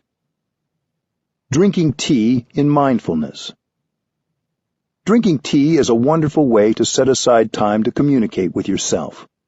When I drink my tea, I just drink my tea. I don't have to think. I can stop all my thinking while I drink my tea. When I stop my thinking, I can focus my attention on the tea. There is only the tea. There is only me. Between me and the tea, there is a connection. I don't need a telephone to talk to the tea. In fact, because I'm not on the telephone, I can get more in touch with the tea. I just breathe in, and I'm aware that my in-breath is there. I'm aware that my body is there, and I'm aware that the tea is there. It's wonderful to make the time to just drink your tea. In Zen Buddhism, we don't normally use commandments as hard and fast rules, but drink your tea is like a Zen commandment to bring you back to your true home. Don't think. Be there, body and mind united. Establish yourself in the here and the now. You are true. You are not a phantom. You are real, and you know what is going on. What is going on is that there is a cup of tea in your hands. Listening to your inner child. Every one of us has a wounded child within, who needs our care and love. But we run away from our inner child because we're afraid of the suffering. In addition to listening to others with compassion, we must also listen to the wounded child inside us. That little child needs our attention. Take time to go back and tenderly embrace the wounded child within you. You can talk to the child with the language of love. Dear one, in the past I left you alone. I've gone away from you for so long. I'm sorry. Now I have come back to take care of you, to embrace you. I know you suffer so much, and I have neglected you. But now I've learned the way to take care of you. I am here now. If we have to, we can cry with that child. Whenever we sit, we can spend time sitting and breathing with that child. Breathing in, I go back to my wounded child.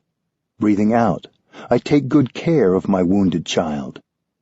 When we go for a walk, we can take the hand of our little child.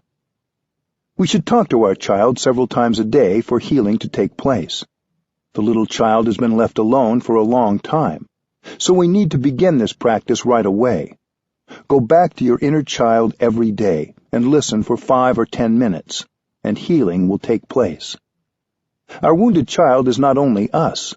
He or she may represent several generations of ancestors. Our parents and ancestors may have suffered all their lives without knowing how to look after the wounded child in themselves, so they transmitted that child to us.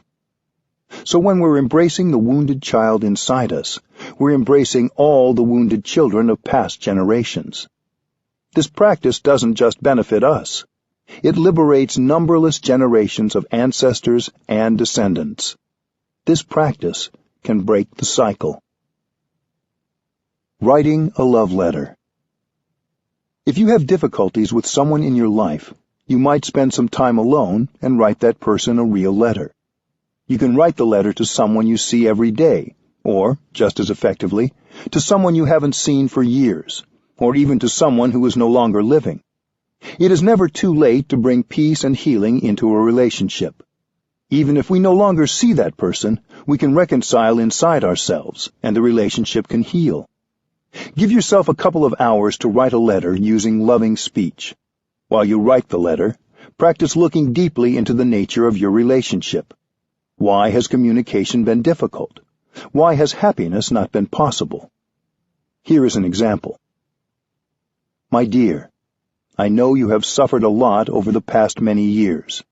I have not been able to help you. In fact, I have made the situation worse. It is not my intention to make you suffer. Maybe I'm not skillful enough. Maybe I tried to impose my ideas on you.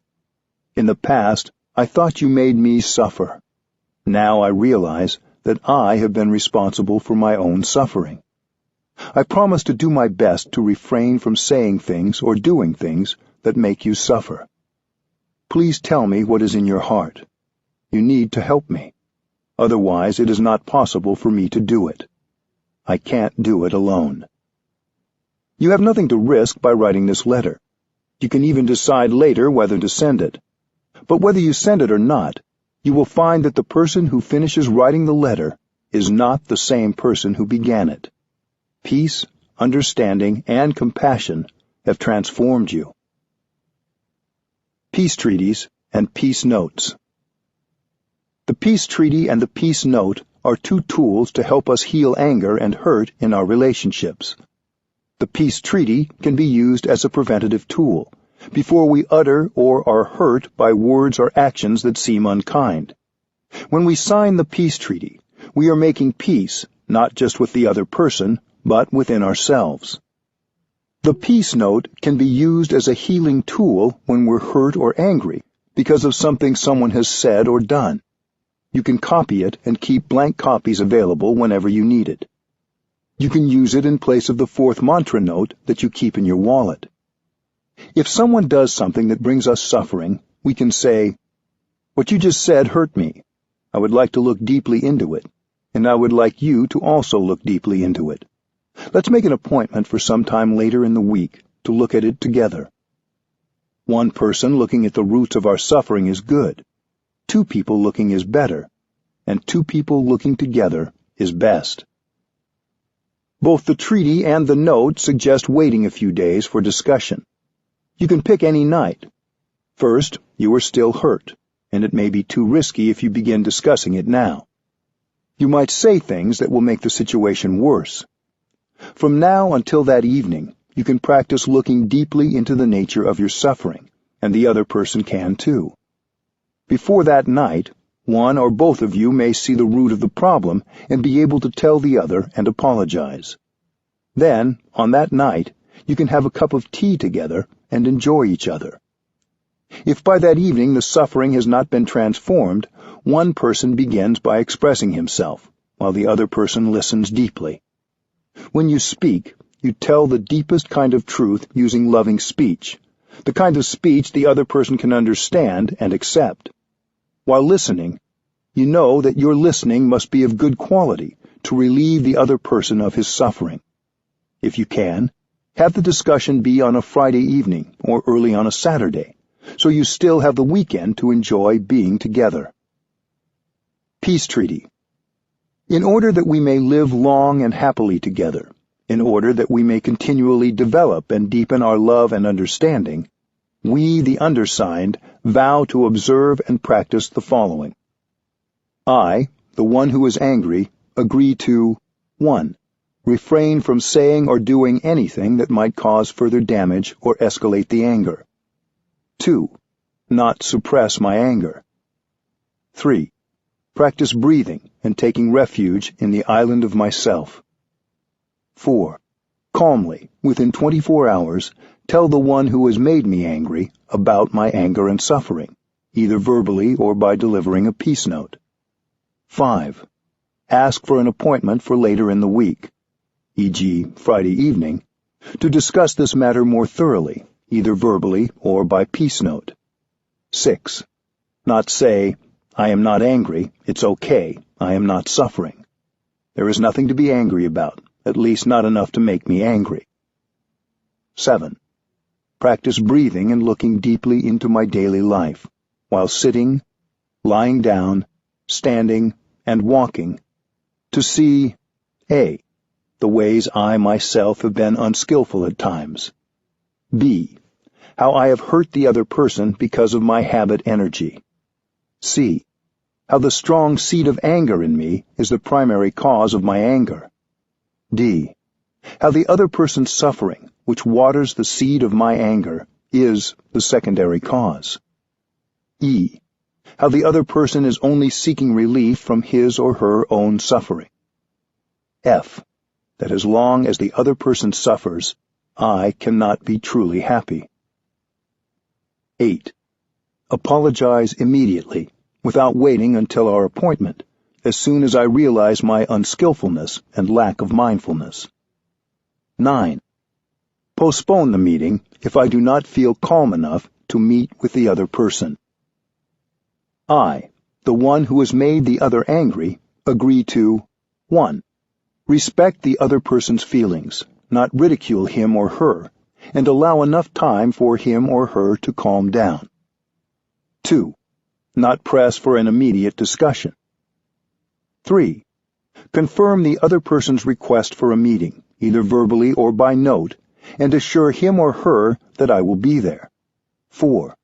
Practice breathing and taking refuge in the island of myself to see how A. I have seeds of unkindness and anger, as well as habit energy to make the other person unhappy. B. I have mistakenly thought that making the other person suffer would relieve my own suffering. C. By making him or her suffer, I make myself suffer. 5. Apologize as soon as I realize my unskillfulness and lack of mindfulness, without making any attempt to justify myself, and without waiting until the meeting. We vow to abide by these articles and to practice wholeheartedly. Beginning anew.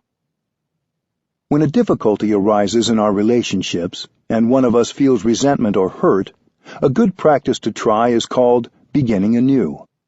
To begin anew is to look deeply and honestly at ourselves, our past actions, speech, and thoughts, and to create a fresh beginning within ourselves and in our relationships with others. Beginning anew helps us develop our kind speech and compassionate listening, because it is a practice of recognition and appreciation of the positive elements of another person. Recognizing others' positive traits allows us to also see our own good qualities. Along with these good traits, we each have areas of weakness, such as talking out of our anger, or being caught in our misperceptions. As in a garden, when we water the flowers of loving kindness and compassion in each other, we also take energy away from the weeds of anger, jealousy, and misperception. We can practice beginning anew every day by expressing our appreciation to the people we care about, and apologizing right away when we do or say something that hurts them. We can also politely let others know when we have been hurt. A more formal beginning anew can be done weekly in families and in work situations. It is a three-part process: watering flowers, expressing regrets, and expressing hurts and difficulties. This practice can prevent feelings of hurt from building up over weeks and helps make the situation safe for everyone in the workplace or family. Flower watering is the first part of the practice. Flower watering is simply showing appreciation for the others in your family or work community. People do it one at a time, waiting until they feel moved to speak. The others let them speak without response.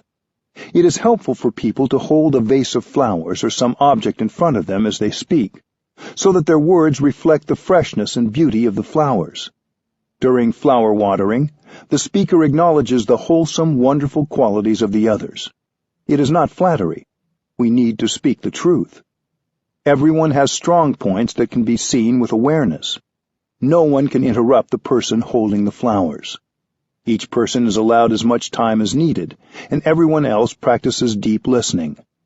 When one person has finished speaking, he or she stands up and slowly returns the vase to the center of the room. We should not underestimate the first step of flower watering. When we sincerely recognize the beautiful qualities of other people, it is very difficult to hold on to our feelings of anger and resentment. We naturally soften, and our perspective becomes wider and more inclusive of the whole reality.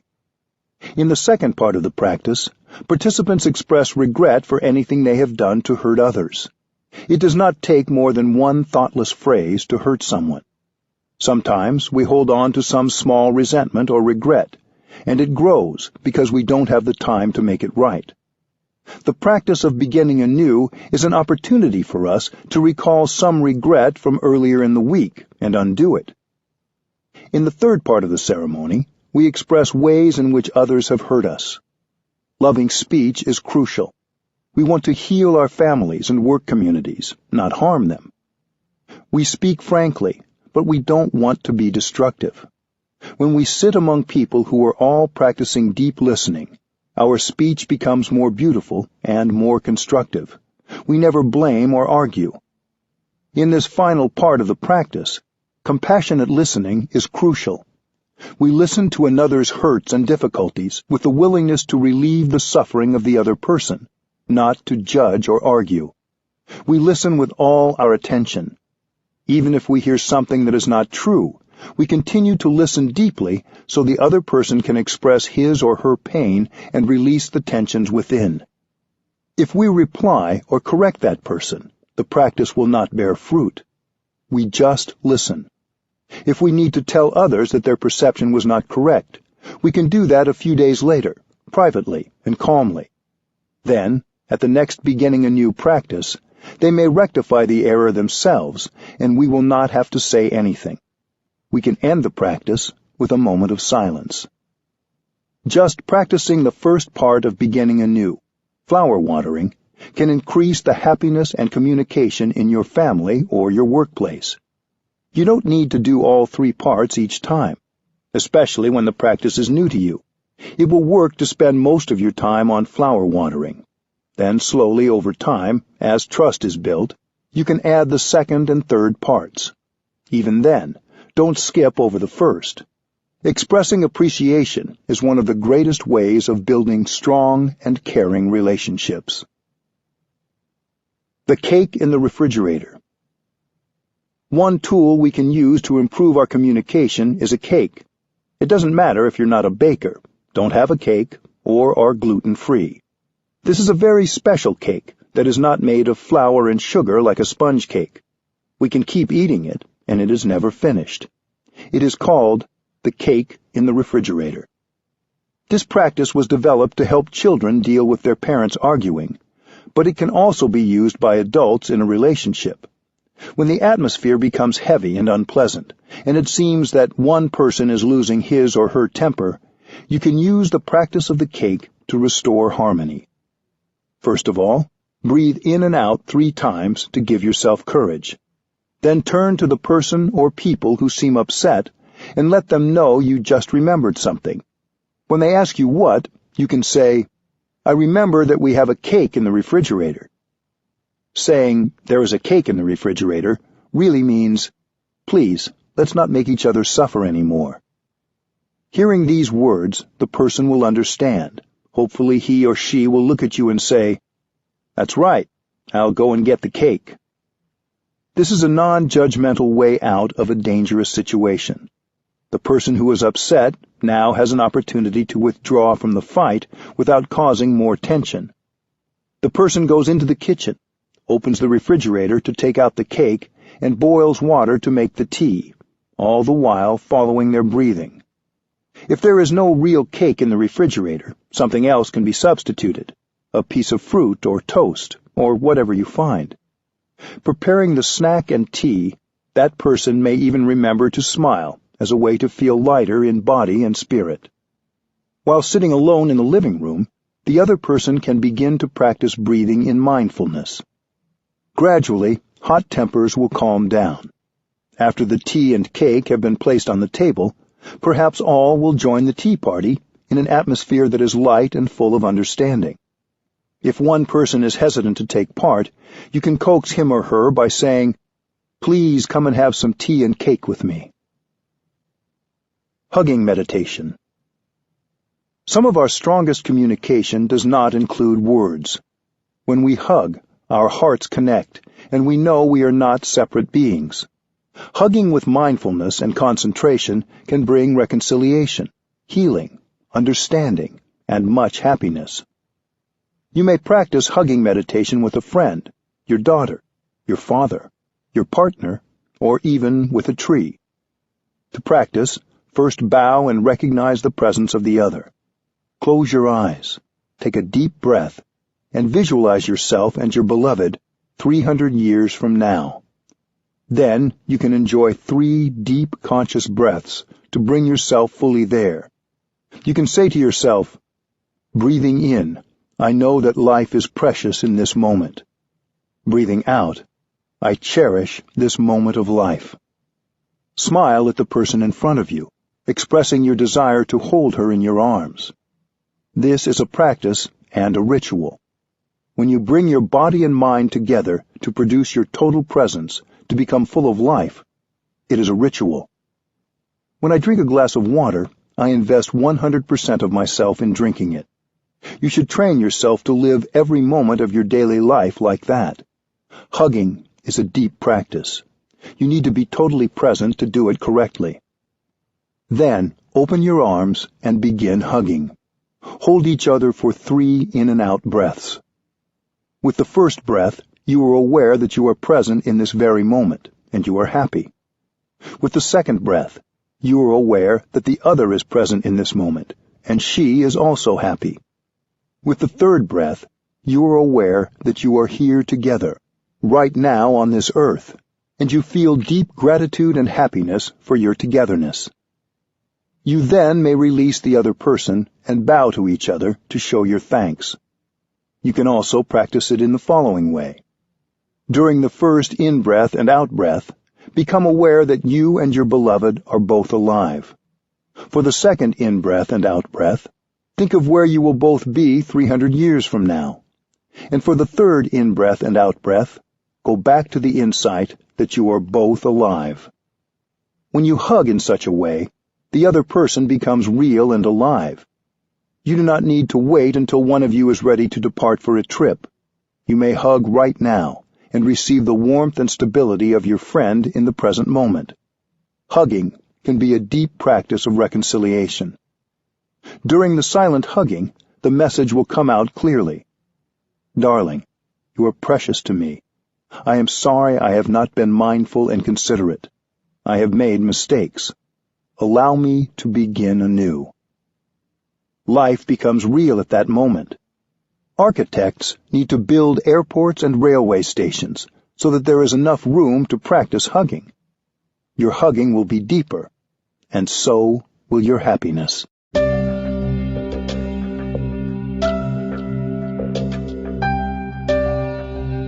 This is Dan Warren. We hope you have enjoyed this unabridged production of The Art of Communicating by Thich Nhat Hanh. This program was produced by Dion Audio. Executive producer Karen Jakonski.